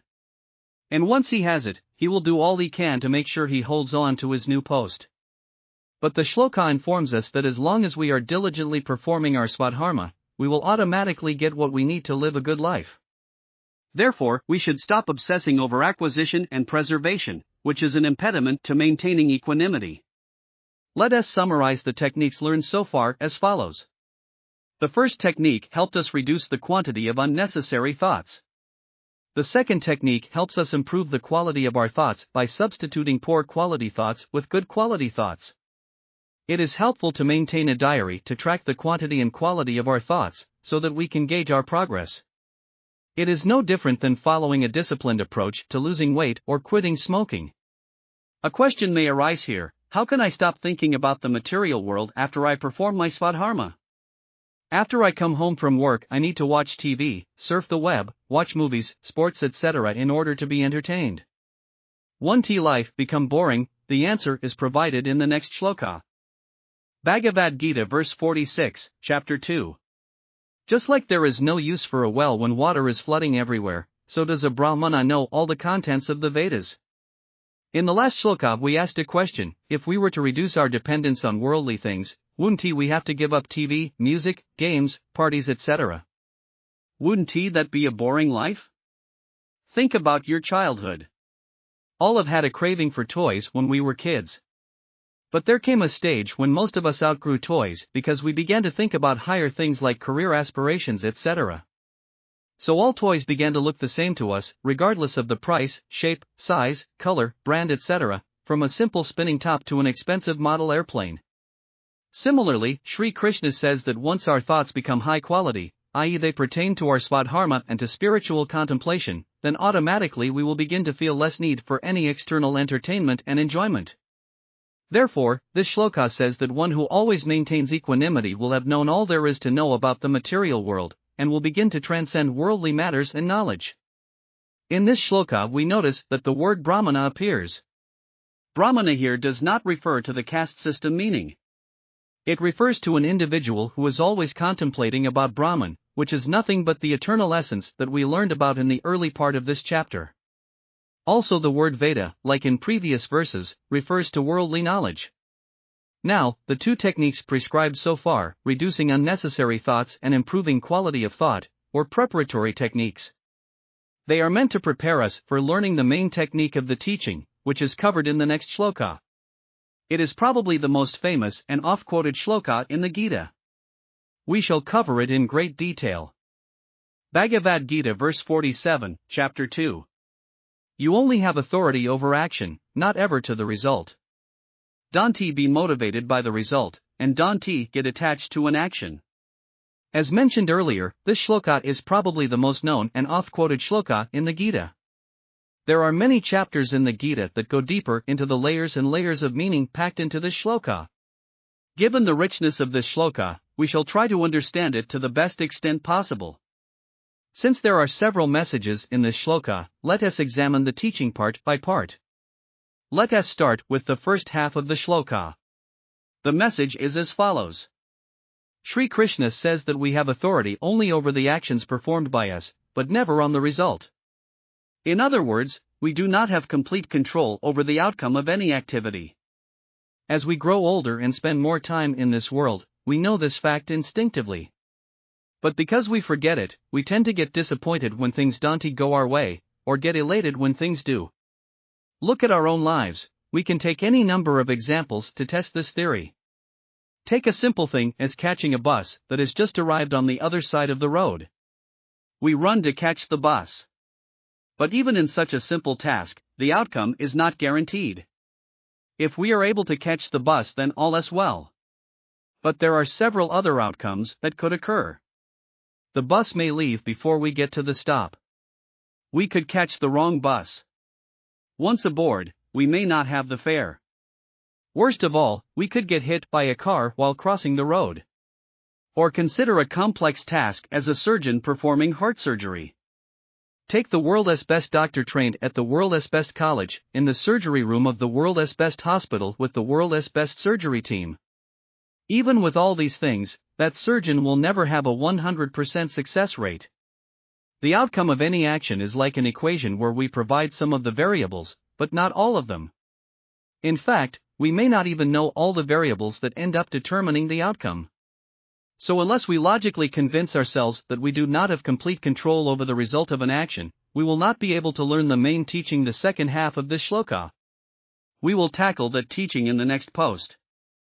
Bhagavad Gita verse 47, chapter 2, continued. You only have authority over action, not ever to the result. Don't be motivated by the result, and don't get attached to an action. Now let us move into the main teaching of this shloka. Here Shri Krishna urges us to not worry about the outcome, i.e. the result, of the action. How will this work? Let us recap two important points. We have seen earlier that when we perform our svadharma, we derive joy from the performance of action itself since we have the interest, desire, and aptitude for it. We also learned in the last shloka that we do not have complete control over the outcome. Therefore, we should never be motivated by the outcome when we know we have executed our actions with perfection, and that we do not have complete control on the outcome. Motivation for the outcome creates bondage. It is like a rope that ties us into the future. Instead, if we give up motivation for the outcome, there is no such binding created. Let us address a few doubts that most of us may have when we hear this teaching. The first doubt could be, if I am not motivated by the result, how will I know where I am heading? I want my project to be executed on time, I want my team to be inspired by a goal, I want progress in my career. How can I do all these things if I am not motivated by the result? To answer this, let's closely look at what Shri Krishna has prescribed. There is nothing wrong with aiming for a specific goal, or even to be inspired by it. Setting a vision, defining a goal, making a plan, all these things are absolutely required for the perfect execution of any work. We can always be motivated by the goal, but not be motivated by the outcome. There is a subtle but important difference. Another doubt could be as follows: if I know that I am only partially responsible for the outcome, then why should I do any action at all? I will just quit my job, sit at home and do nothing. Shri Krishna cautions us not to do so in the last part of the shloka. Do not get attached to an action. If we know that we have performed our svadharma and our actions to the best of our ability, we know that in the end we will achieve our goals, even if things may not turn out as anticipated sometimes. But we should never totally give up and do nothing. What we have learned so far is just the tip of the iceberg. This shloka is the seed for the topic of karma yoga, or the discipline of action. Shri Krishna expounds on this topic at great length in the forthcoming chapters. Arjuna has several questions and doubts in regards to this teaching, all of which will be addressed by Shri Krishna one by one. Bhagavad Gita verse 48, chapter 2. Perform action, established in yoga, and discard attachment, O Dhananjaya. Remain balanced in success and failure. Yoga is defined as equanimity. This shloka pushes further the teaching of karma yoga by advising us to begin discarding our attachments to objects in the material world. Obviously, we will not be able to totally discard all our attachments in one day. This will take a long time. However, Shri Krishna asks us to slowly start treading on this path. Why is he asking us to do so? He wants us to diminish our hankering for the outcome of our actions, and the only way to do that is by reducing our attachments to the material world. Consider a mother who takes care of her 5-year-old child. She gets extremely attached to it and develops lots of expectations. My child will take care of me when it grows up, it will become a doctor, etc. If those things don't happen, she will generate lots of sorrow for herself. But a nanny taking care of a child will not be attached to it. She will perform her svadharma by taking good care of child. However, she will have zero expectations from the child, and therefore she will be able to maintain equanimity in action. The only difference between the mother and the nanny is their attitude. One is attached, one is unattached. And the one that has attachments has expectations for the future, the other does not.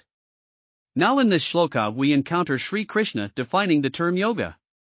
It has nothing to do with arcane rituals. It has nothing to do with complex physical postures. It is a surprisingly simple and practical definition: equanimity of mind during performance of action. It is how the nanny operated in the earlier example. So what is the practical technique to cast off attachments? How do we actually do this? We have to rid ourselves of all expectations and worries about the future, as well as memories of the past. If we eliminate constant thinking about past and future, we can channel all that energy into the present moment and into executing the task at hand. We probably have experienced instances in our lives where we were so joyfully and blissfully immersed in our work that we forgot where we were and what time it was. But those experiences were few and far between.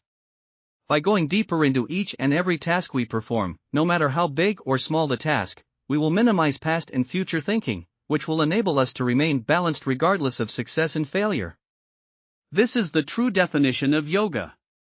To recap, our toolkit contains 3 techniques: reducing unnecessary thoughts, improving quality of thought, and focusing on the task at hand. We can practice this teaching with mundane tasks, and move on to more complex ones. Next time we wash dishes, let's give each movement of the hand our single and undivided attention, and try to sustain it while washing each and every dish. Give it a shot, see what happens. Bhagavad Gita verse 49, chapter 2. Selfish action is far lower than unselfish action, O Dhananjaya. Seek refuge in the knowledge of equanimity. Pitiable are those who are motivated by results. So far, Shri Krishna described the performance of unselfish actions while maintaining equanimity of mind. In this shloka, he expresses his views on individuals acting with a selfish motive.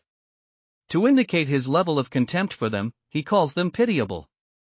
Let's say there is a large family living under one roof. Everyone has a part to play. Some people work to bring in money, some are students, some take care of the house, etc. Now, there is a large TV in the living room and anyone in the family can watch it. But, if one person starts monopolizing the TV and prevents others from watching it, what would you call that person? Wouldn't you call him selfish and pitiable? Well, the world we live in is no different than this large family. Any selfishly motivated actions eventually causes more harm than good. Now, all of us will agree that acting in an unselfish manner is a good thing, in theory. But we very rarely practice it in our lives. Why is this so? The most common argument is that if we become unselfish, other selfish people will take advantage of us and we will probably lose in life. So how do we address this argument? Acting with an unselfish attitude does not mean that we become weak-minded wimps. If someone is obstructing us from performing our svadharma, we should deal with that individual in a firm manner appropriately. And if we truly practice equanimity of mind while performing actions, we will respond to the situation using our intellect and not our emotions. Therefore, we will not do something rash and harmful to the situation at hand. Therefore, the teaching of Karma Yoga encourages us to slowly change our attitude to one of unselfish action, and maintain equanimity of mind while performing actions. Bhagavad Gita verse 50, chapter 2. One who is equipped with equanimity in this life discards both merit and sin.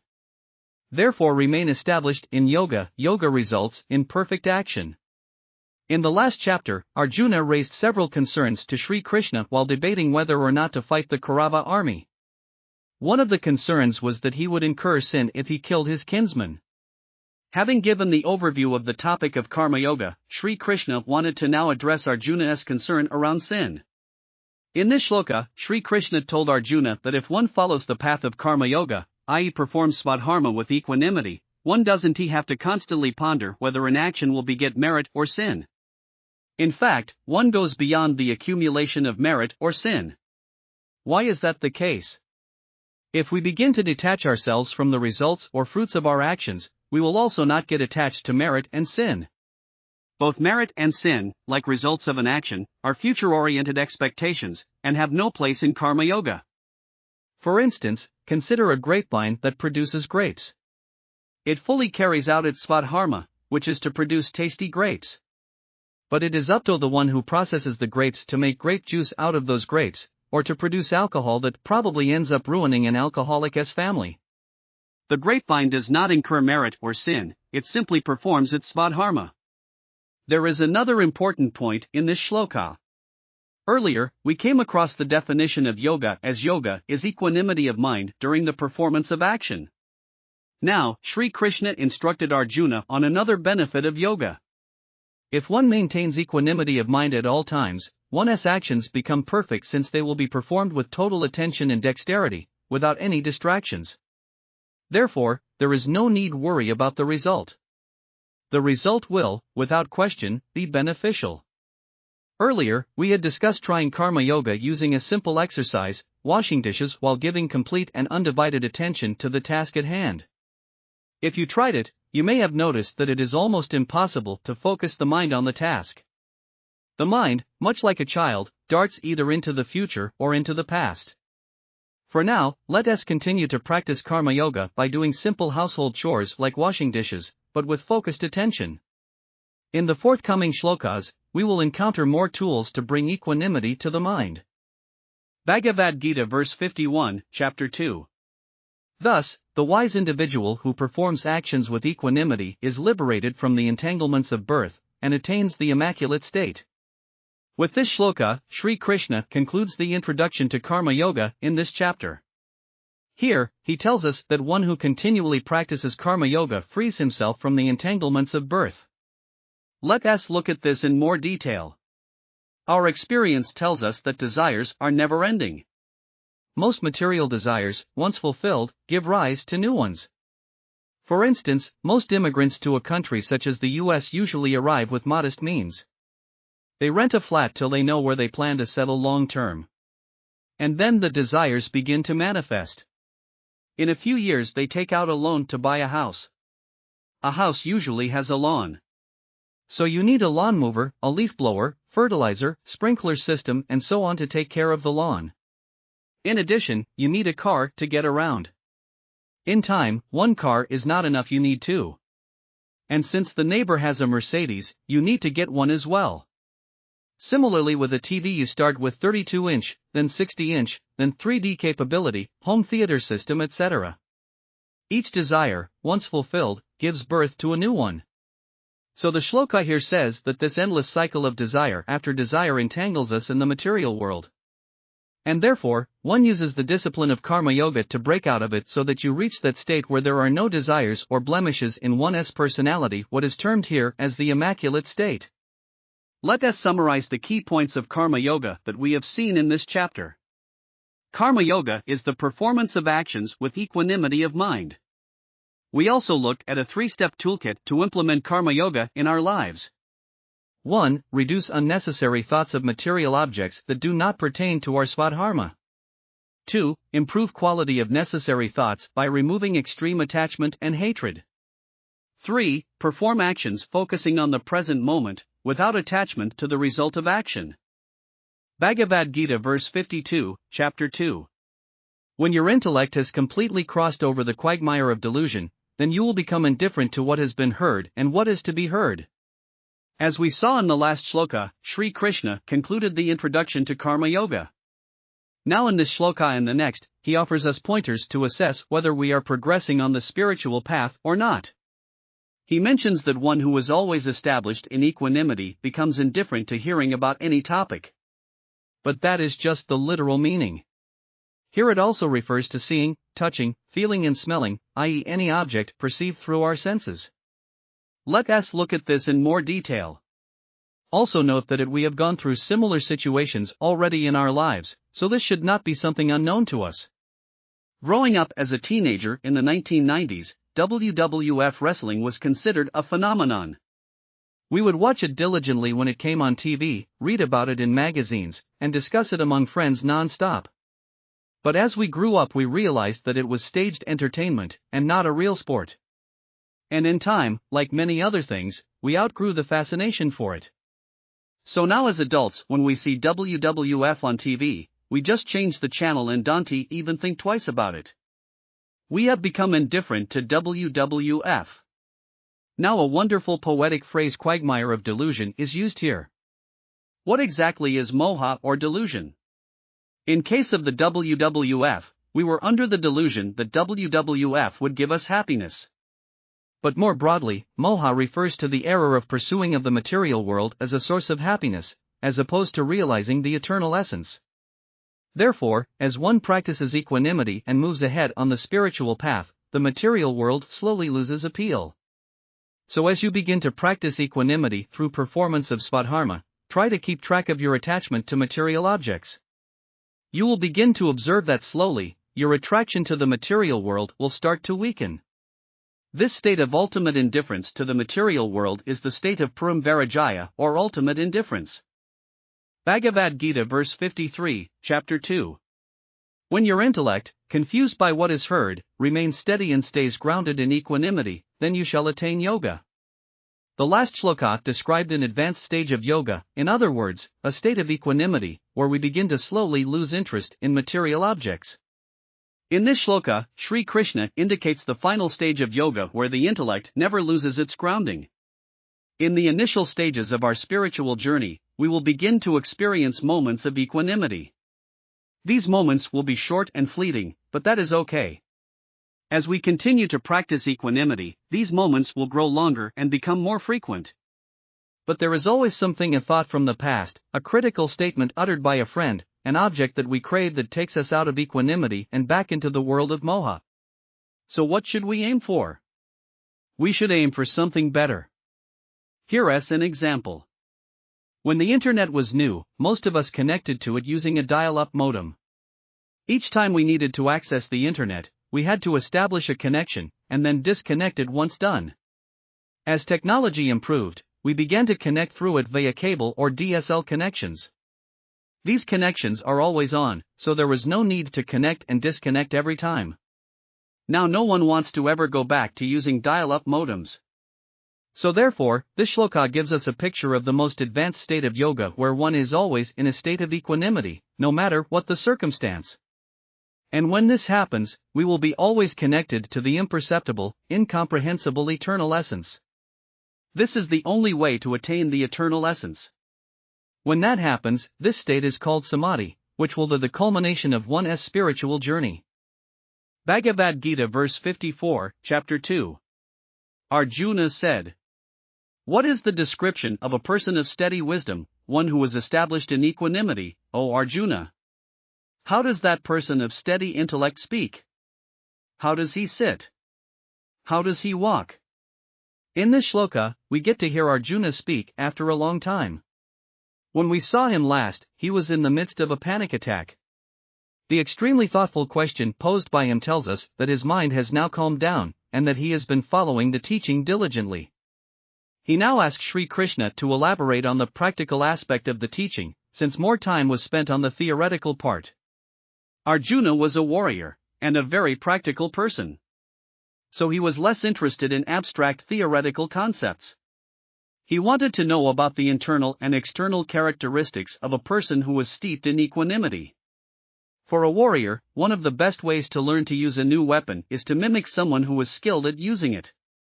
Therefore, Arjuna wanted to know how he could emulate that person who was always established in equanimity, here called a tattva-jnyana, or a person of steady wisdom. The second half of the shloka contains questions that seem a bit odd to us. Why would Arjuna want to know how someone speaks, sits, or walks? These questions are not meant to be taken literally. Speaking and walking refer to how an individual transacts in this world. Sitting refers to what is his perspective and attitude towards the world. That's what Arjuna wanted to know. Let us take stock of where we are. We had seen that Shri Krishna was covering four main topics: 1. Informing Arjuna that his logic and reasoning was incorrect. 2. Explaining the correct logic and reasoning to Arjuna. 3. Providing practical guidance to implement this correct logic and reasoning. 4. Describing the attributes of the individual who follows this teaching. In the next shloka, Shri Krishna moves from the third topic to the final topic, which is the description of the person with steady wisdom. Bhagavad Gita verse 55, chapter 2. Shri Bhagavan said, when an individual gives up all desires that enter the mind, O Partha, and is self-satisfied in his own self, that individual is called a person of steady wisdom. Just before entering a forest when hiking, there usually are signs posted at the entrance that say beware of these poisonous plants. Similarly, from this shloka onwards, Shri Krishna lists all the factors that can destabilize our state of equanimity. If we keep track of these factors, and remain alert and aware when we encounter them, then we will never lose our mental balance and equanimity. This portion of the chapter is a very practical summary of the entire teaching of the Gita. In this shloka, Shri Krishna advises us to monitor our material desires, i.e. track how many are arising, how many we have fulfilled, and so on. As we saw earlier, continual harboring of material desires has the effect of destabilizing our mental balance, and takes us further away from state of equanimity. Therefore, a man of steady wisdom is one who has learned to give up all such desires. Now this is especially true when we have predisposition to some object, situation or person. This predisposition is also known as vasana. Predispositions are the seeds of thought and desire. For instance, let us say we have a sweet tooth.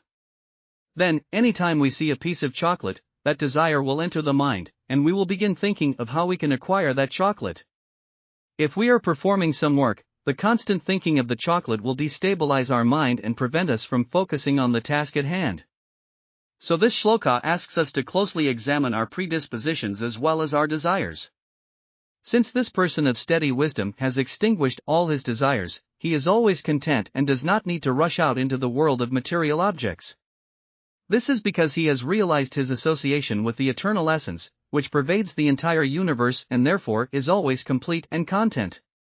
Therefore, he will be self-satisfied in his own self, as the shloka points out. Bhagavad Gita verse 56, chapter 2.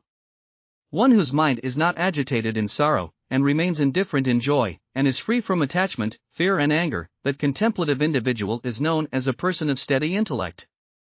Shri Krishna continues giving us factors that can destabilize our state of equanimity. In this shloka, he says that the person of steady intellect does not let joy or sorrow upset his equanimity. Now does that mean that the person becomes a stone? No. As long as we are alive, it is natural to experience joy and sorrow. But if we notice that any joyful or sorrowful situation has upset our equanimity for a prolonged period of time, we should be on guard. There usually is an underlying selfish desire at work. For instance, if you know that your favorite dish was planned to be cooked for dinner, but is no longer being cooked because of some reason, you will get disappointed. But if this disappointment persists for a long period of time, it means that you have a deep-seated desire for that dish, which can resurface anytime to cause you further agitation. The goal pointed out in the prior shloka is to free ourselves of as many material desires as possible, and to be self-satisfied with one as self. The second part of the shloka goes deeper into this point by describing how a desire can give rise to fear and anger, both of which cause instability of mind. At the time of writing this, it is the Thanksgiving holiday, so it is apt to look at a shopping example. Let us say that you go window shopping and see an iPod that is on sale with a huge discount.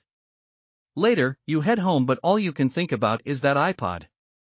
That's all it takes. You have developed attachment to it. But that's not all. Right there, you will also develop a fear that it may go out of stock tomorrow, and that you will lose the deal. So you go to the store to buy it the very next day. Now, after a couple of days it stops working. You call the tech support phone number and are kept on hold for 20 minutes. What do you think has arisen in your mind?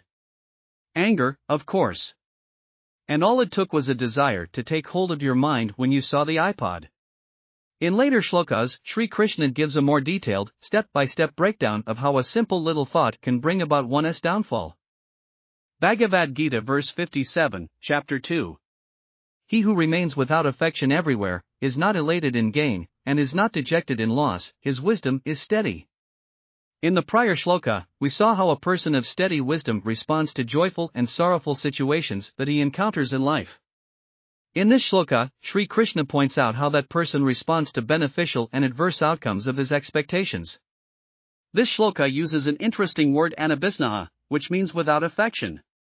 The root of this word is snaya, which means to stick. Most of us tend to get stuck to objects, people and situations that we encounter in our lives. And it is that stickiness which gets us into trouble. An example from the corporate world would be a consultant who was hired for a 3-month assignment versus a full-time employee who was given a similar assignment. The consultant comes in, does what she is supposed to do, submits her report and moves on to the next assignment, without getting entangled in office politics. Whereas the employee gets stuck to the job and gets entangled in all kinds of office politics, who he should align himself with, etc. So therefore, if one remains unattached and works towards a goal, he gains the objectivity to remain the same whether he succeeds or fails in accomplishing that goal. He knows that he was there before that success or failure happened, he was there during it, and he will be there after it as well. Therefore whatever happened can be easily dealt with. In no way does he let any adverse outcome demotivate him. How can we apply this practically? For example, if we worked hard for a project and someone criticizes us, internally we should remain steady and evaluate whether the criticism is valid or mean-spirited. If it is valid, we take the feedback positively. If it is mean-spirited, we ignore it. But if we are too attached to the work, we will lose our equanimity each time someone criticizes us. Bhagavad Gita verse 58, chapter 2.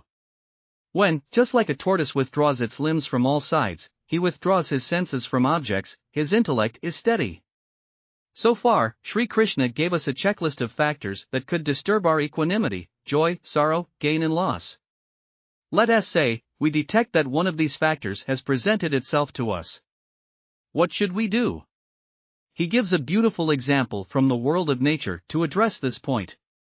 Whenever a tortoise senses danger, he withdraws his limbs into his shell. The shell is strong enough to withstand any adverse situation. And once that situation passes, he brings his limbs back into the world. Similarly, if we detect that an object, person or situation is about to disturb our equanimity, Shri Krishna advises us to bring our intellect into the picture, and completely withdraw our attention from that object, person or situation. In one commentary on this topic, we learn that most animals have one sense organ as their weakness. The deer has sound, the elephant has touch, the moth has sight, fire, the fish has taste, and the bee has smell as its weakness. So for example, if a moth sees fire, it loses all control and flies straight into the fire. However, human beings have all 5 senses as their weakness, making this technique all the more important. The most practical application of this technique is dieting. If we have a sweet tooth like we saw earlier, and we see a large slice of Black Forest chocolate cake in front of us, we have to apply the tortoise technique and move some steps away from that cake. It also means that we do not keep large stocks of chocolates, cakes etc. in our house, because we may be tempted very easily. Here's another related point. In India, many aspects of spiritual practices are embedded in our customs, but sometimes we do not realize their significance.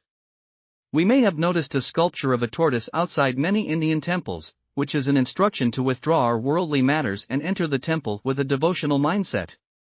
But instead of doing so, we tend to whisper about worldly matters into the tortoise's ear, which is exactly the opposite of the original intent. Bhagavad Gita verse 59, chapter 2. Objects turn away from the fasting individual, but their taste remains. For the individual who has realized the Absolute, the taste also turns away. In the last shloka, we encountered the tortoise technique, which taught us how to guard ourselves when we encounter factors that can cause us agitation. It does work assuming we remain aware and alert about our thoughts.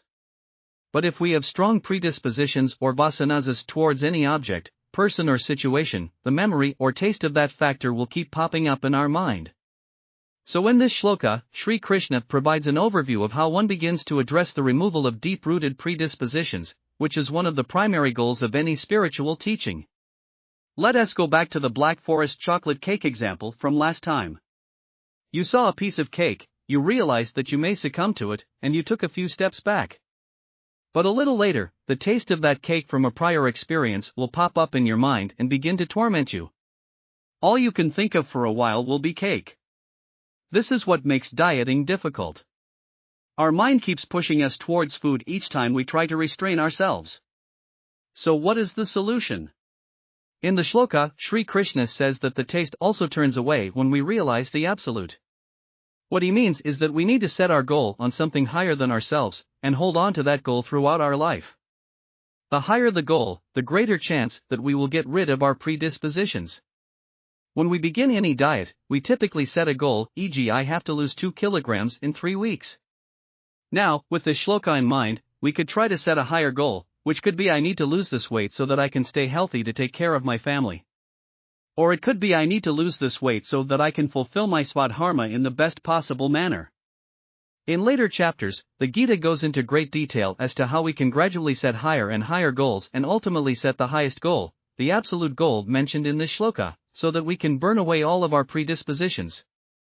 Bhagavad Gita verse 60, chapter 2. For the senses are so turbulent, O Kante, that they forcibly seize the mind of even a wise individual who perseveres. Earlier, we saw that if we have predispositions to objects, they will result in thoughts popping up in our mind. This will be true even if we are not near those objects. Some of us may raise an objection to this statement. We may ask, as long as I control my actions, what difference does it make if I think about an object such as a chocolate cake? It won't matter because I won't eat it, correct? In this shloka, Shri Krishna responds to the objection. He says that thoughts can catch us at a time of weakness, when we are least alert, and undo all of our self-control. These thoughts are generated by our predispositions or vasanas. Vasanas are like dormant embers of coal that burn stronger when the senses add fuel to their fire. They are the seeds of thoughts, or thought generators. This means that self-control of actions is effective, but only to a certain extent, because self-control does not tackle vasanas. It is like trimming a weed instead of uprooting it completely. Another aspect is pointed out here. One may practice conquering one's senses for a long time. That person can become an advanced practitioner through years of diligence and perseverance. He may come to the conclusion that all of his desires and vasanas have been vanquished. But the senses and the mind are extremely clever. They will wait for months, even years, and then generate a thought that can destabilize his equanimity in a second. In summary, it is not enough to control our actions in order to maintain equanimity, we have to remain alert and watch our thoughts as well. Bhagavad Gita verse 61, chapter 2. The disciplined individual should restrain them all and sit with devotion to me. Having brought the senses under control, his wisdom is steady. Shri Krishna begins to go deeper into the subject of how senses and thoughts impact our lives. This subject comes under the umbrella of the steadfastness, or the signs of a wise individual, and comprises the final portion of the second chapter. As a reminder, the 4 major portions of the second chapter are: 1. Shri Krishna convincing Arjuna that his logic was incorrect. 2. Providing the correct logic and understanding to Arjuna. 3. Providing the practical aspects of the teaching. 4. Describing the attributes of the man of steady wisdom. We are the final topic right now. In the last shloka, Shri Krishna described how the turbulent senses can ruin the mind. In this shloka, he provides a prescription to remedy the impact of the senses, set a goal that is higher than yourself, and channel your mind and your senses towards that higher goal. The senses, along with the mind, will detach from material objects only when they are shown a higher goal. They cannot detach without attaching themselves to a higher goal. Otherwise, we end up forcibly suppressing the senses, which we all know is not healthy. This shloka also hints at the topic of meditation, which is a disciplined technique of fixing the mind to a higher goal. In meditation, an individual sits and gradually brings attention to one and only one thought. And that thought is nothing but the higher goal that we have set for ourselves. The most unique thing in this shloka is that Shri Krishna uses the word me, in other words, he asks us to make him the higher goal. Now, at this stage in the spiritual journey, if you feel comfortable with making devotion to Shri Krishna your ultimate goal, that is fine. Otherwise, you can set any selfless goal that is greater than you, for example, serving your parents, serving your family, serving your organization, serving the country, etc. Setting a higher goal is the only way that your senses and your mind will come under control. It also ensures that your ego does not puff up thinking that it has controlled the senses. Bhagavad Gita verse 62-63, chapter 2. From anger comes delusion, from delusion comes loss of memory, from loss of memory comes destruction of intellect, and once the intellect is destroyed, he perishes. Earlier, Shri Krishna touched upon the topic of continually thinking about material objects when we do not contact them physically. In this shloka, he goes into great detail as to why it is to be avoided. These two shlokas are sometimes referred to as the ladder of fall. They illustrate how one simple thought can lead to the downfall of an individual. Here is the entire sequence of events as mentioned in the two shlokas. Constant thinking of material objects attachment desire anger delusion loss of memory destruction of intellect individual perishes. Let us first examine the sequence of events from constant thinking all the way up to desire using the iPod example from earlier. A person has thoughts about iPod on sale gets attached to that iPod deal desire to buy iPod on sale is created. Now, at this point, he has purchased the iPod and is extremely attached to it. Even without going forward in the sequence, we can see that the material desire to procure an iPod has taken the person away from performing his svadharma. His equanimity has already been disturbed. He is dragged back into the material world, and has taken one step backwards from moksha or freedom. Let us move forward in the sequence. iPod breaks down he is angry that it has broken down he completely loses his equanimity takes anger out on his wife family environment is agitated.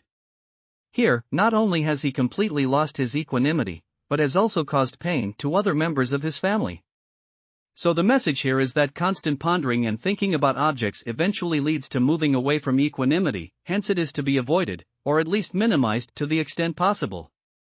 An interesting point seen here is around anger. Per the shlokas, anger is caused when one's desire gets obstructed. Also, attachment to a concept such as one's job title or position causes continual waves of thought, anger and delusion, in other words, stress. Therefore, these shlokas provide an ancient but relevant analysis of anger and stress. Bhagavad Gita verse 64-65, chapter 2. Having gained tranquility, all of his sorrows are destroyed. His mind is joyful and his intellect soon becomes steady. In the last shloka, Shri Krishna explained the ladder of fall, or how constant thinking about material objects leads to a fall from equanimity. In this set of shlokas, he explains the exact opposite scenario, where bringing the senses and the mind under control brings us to a state of happiness. Here is the sequence of events. Bring senses and mind under control. One becomes devoid of attraction and revulsion. He can experience the material world without any problem. His mind becomes tranquil. His intellect becomes steady. He has no more sorrow. He attains the state of happiness. So, if one continues to pursue one's svadharma, and stay devoted to a higher ideal, one gets to a stage of equanimity. We have learned this in earlier shlokas. But then, what next? This set of shlokas tells us that performance of svadharma has a purifying effect. It is like a flame that burns away our vasanas. As the vasanas burn away, our minds remain situated in equanimity, and that is when our sorrows diminish. We are always looking at quick fixes to be happy: new job, new friends, read a new book, move to a new place, etc. But what comes across in these shlokas is that a long-term state of happiness cannot be found in a quick fix solution. All we can do is follow our svadharma, fix a higher goal, and keep at it. Bhagavad Gita verse 66, chapter 2. The individual whose mind and senses are not controlled cannot have a focused intellect. Without a focused intellect he cannot meditate, and without meditation there is no peace. How can there be happiness without peace?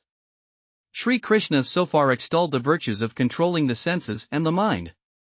In this shloka, he echoes the same point, but uses negative inference to drive it home. Here, he says that if the mind and senses constantly wander, our psyche is agitated. An agitated psyche will never allow an intellect to focus.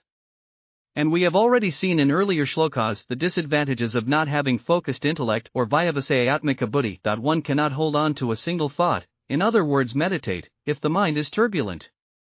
We may feel that there is some repetition here. Why is he asking us to control the mind and senses over and over again? But consider this, reading about it and putting it into practice are two different things.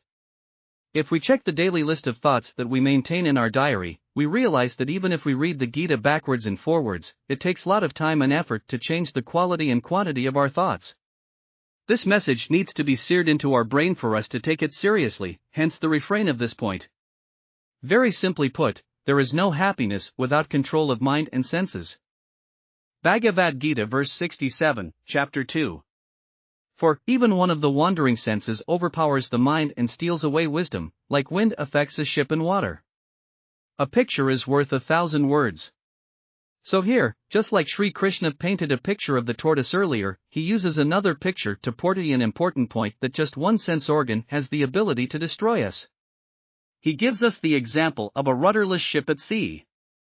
It will go wherever the wind takes it, and in time, eventually be destroyed. In the same way, just one sense organ, the eye seeing something tempting, the ear hearing some gossip, the tongue tasting alcohol, one sense organ can bring the mind under submission. In doing so, it can take away the intellect's capacity to function. And worse still, this whole chain of events can happen in a fraction of a second, and we won't even know it has happened unless we are eternally aware and alert. We are nearing the end of the section on the signs of the individual of steady wisdom, and are a few shlokas away from concluding the second chapter. Bhagavad Gita verse 68, chapter 2. Therefore, O mighty armed warrior, one who always restrains his senses from objects, his wisdom is steady. Indriyani, senses. Indriyarthabhyaha, objects. Tasya, that individual. Prajya, wisdom. Pratishtita, steady. With this shloka, Shri Krishna concludes the topic of sense restraint.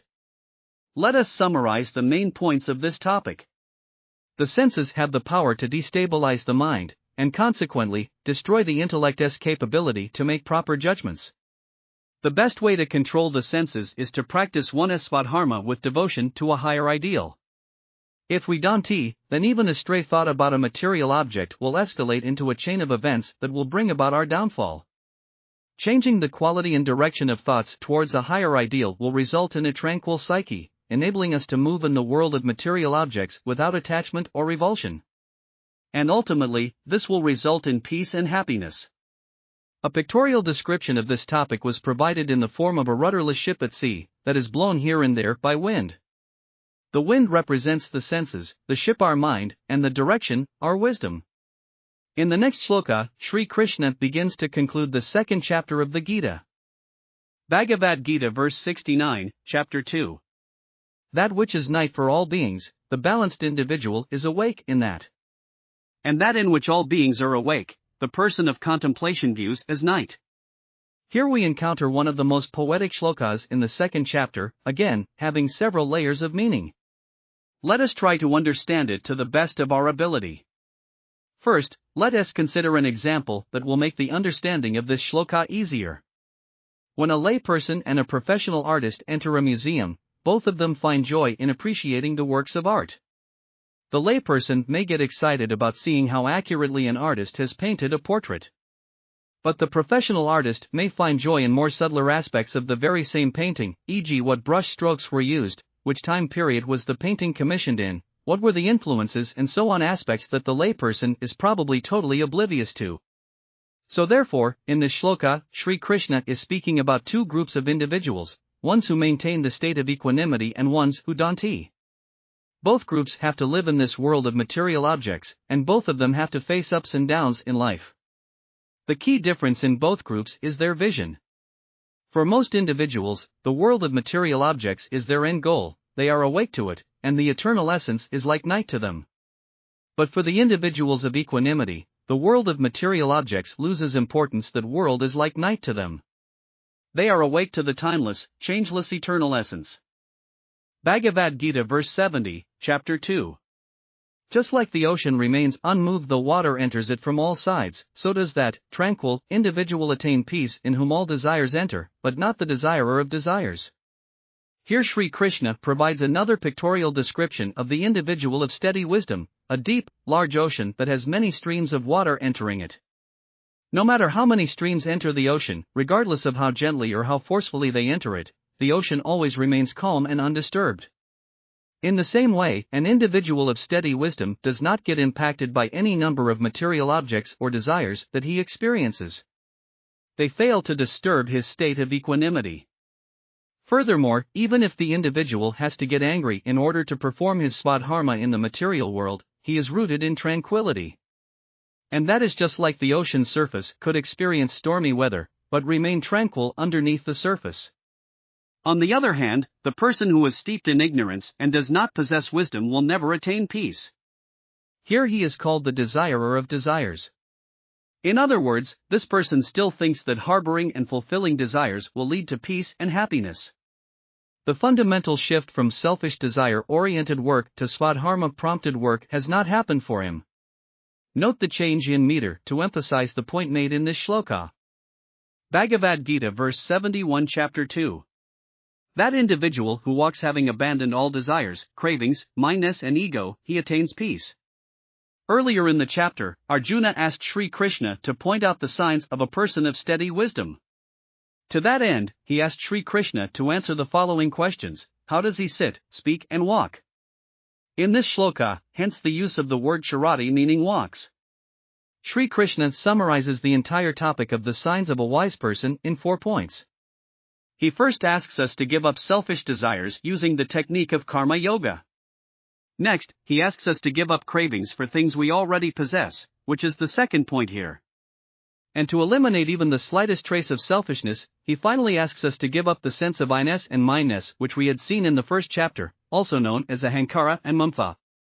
The goal attained by giving up these 4 things is also repeated here for emphasis: it is everlasting peace. As a point of clarification, let us remember that for most of us, abandoning these 4 things will not happen overnight. We have to follow a disciplined technique to do so, and only after having applied this technique for a period of time will we begin to see the desires, cravings, ego and mine-ness slowly lose their grip. With this shloka, Shri Krishna concludes the final topic of the second chapter, that of the signs of a wise person. The next shloka will be the last shloka in the second chapter, a wonderful milestone in our journey. Bhagavad Gita verse 72, chapter 2. Having attained this state of Brahman, O Partha, one never gets deluded. If one gets established in this state even at the time of death, he attains oneness with Brahman. We encounter the word Brahman in this shloka, which is the concluding shloka in the second chapter of the Gita. As a side note, this word is pronounced as Brahman and not Brahman. So what exactly is this Brahman? It is nothing but the eternal essence that Shri Krishna described in the earlier shlokas of this chapter. It is eternal, timeless, changeless, and pervades the entire universe. And when this abstract notion of the eternal essence takes a name and a form, it is known as Ishvara or God.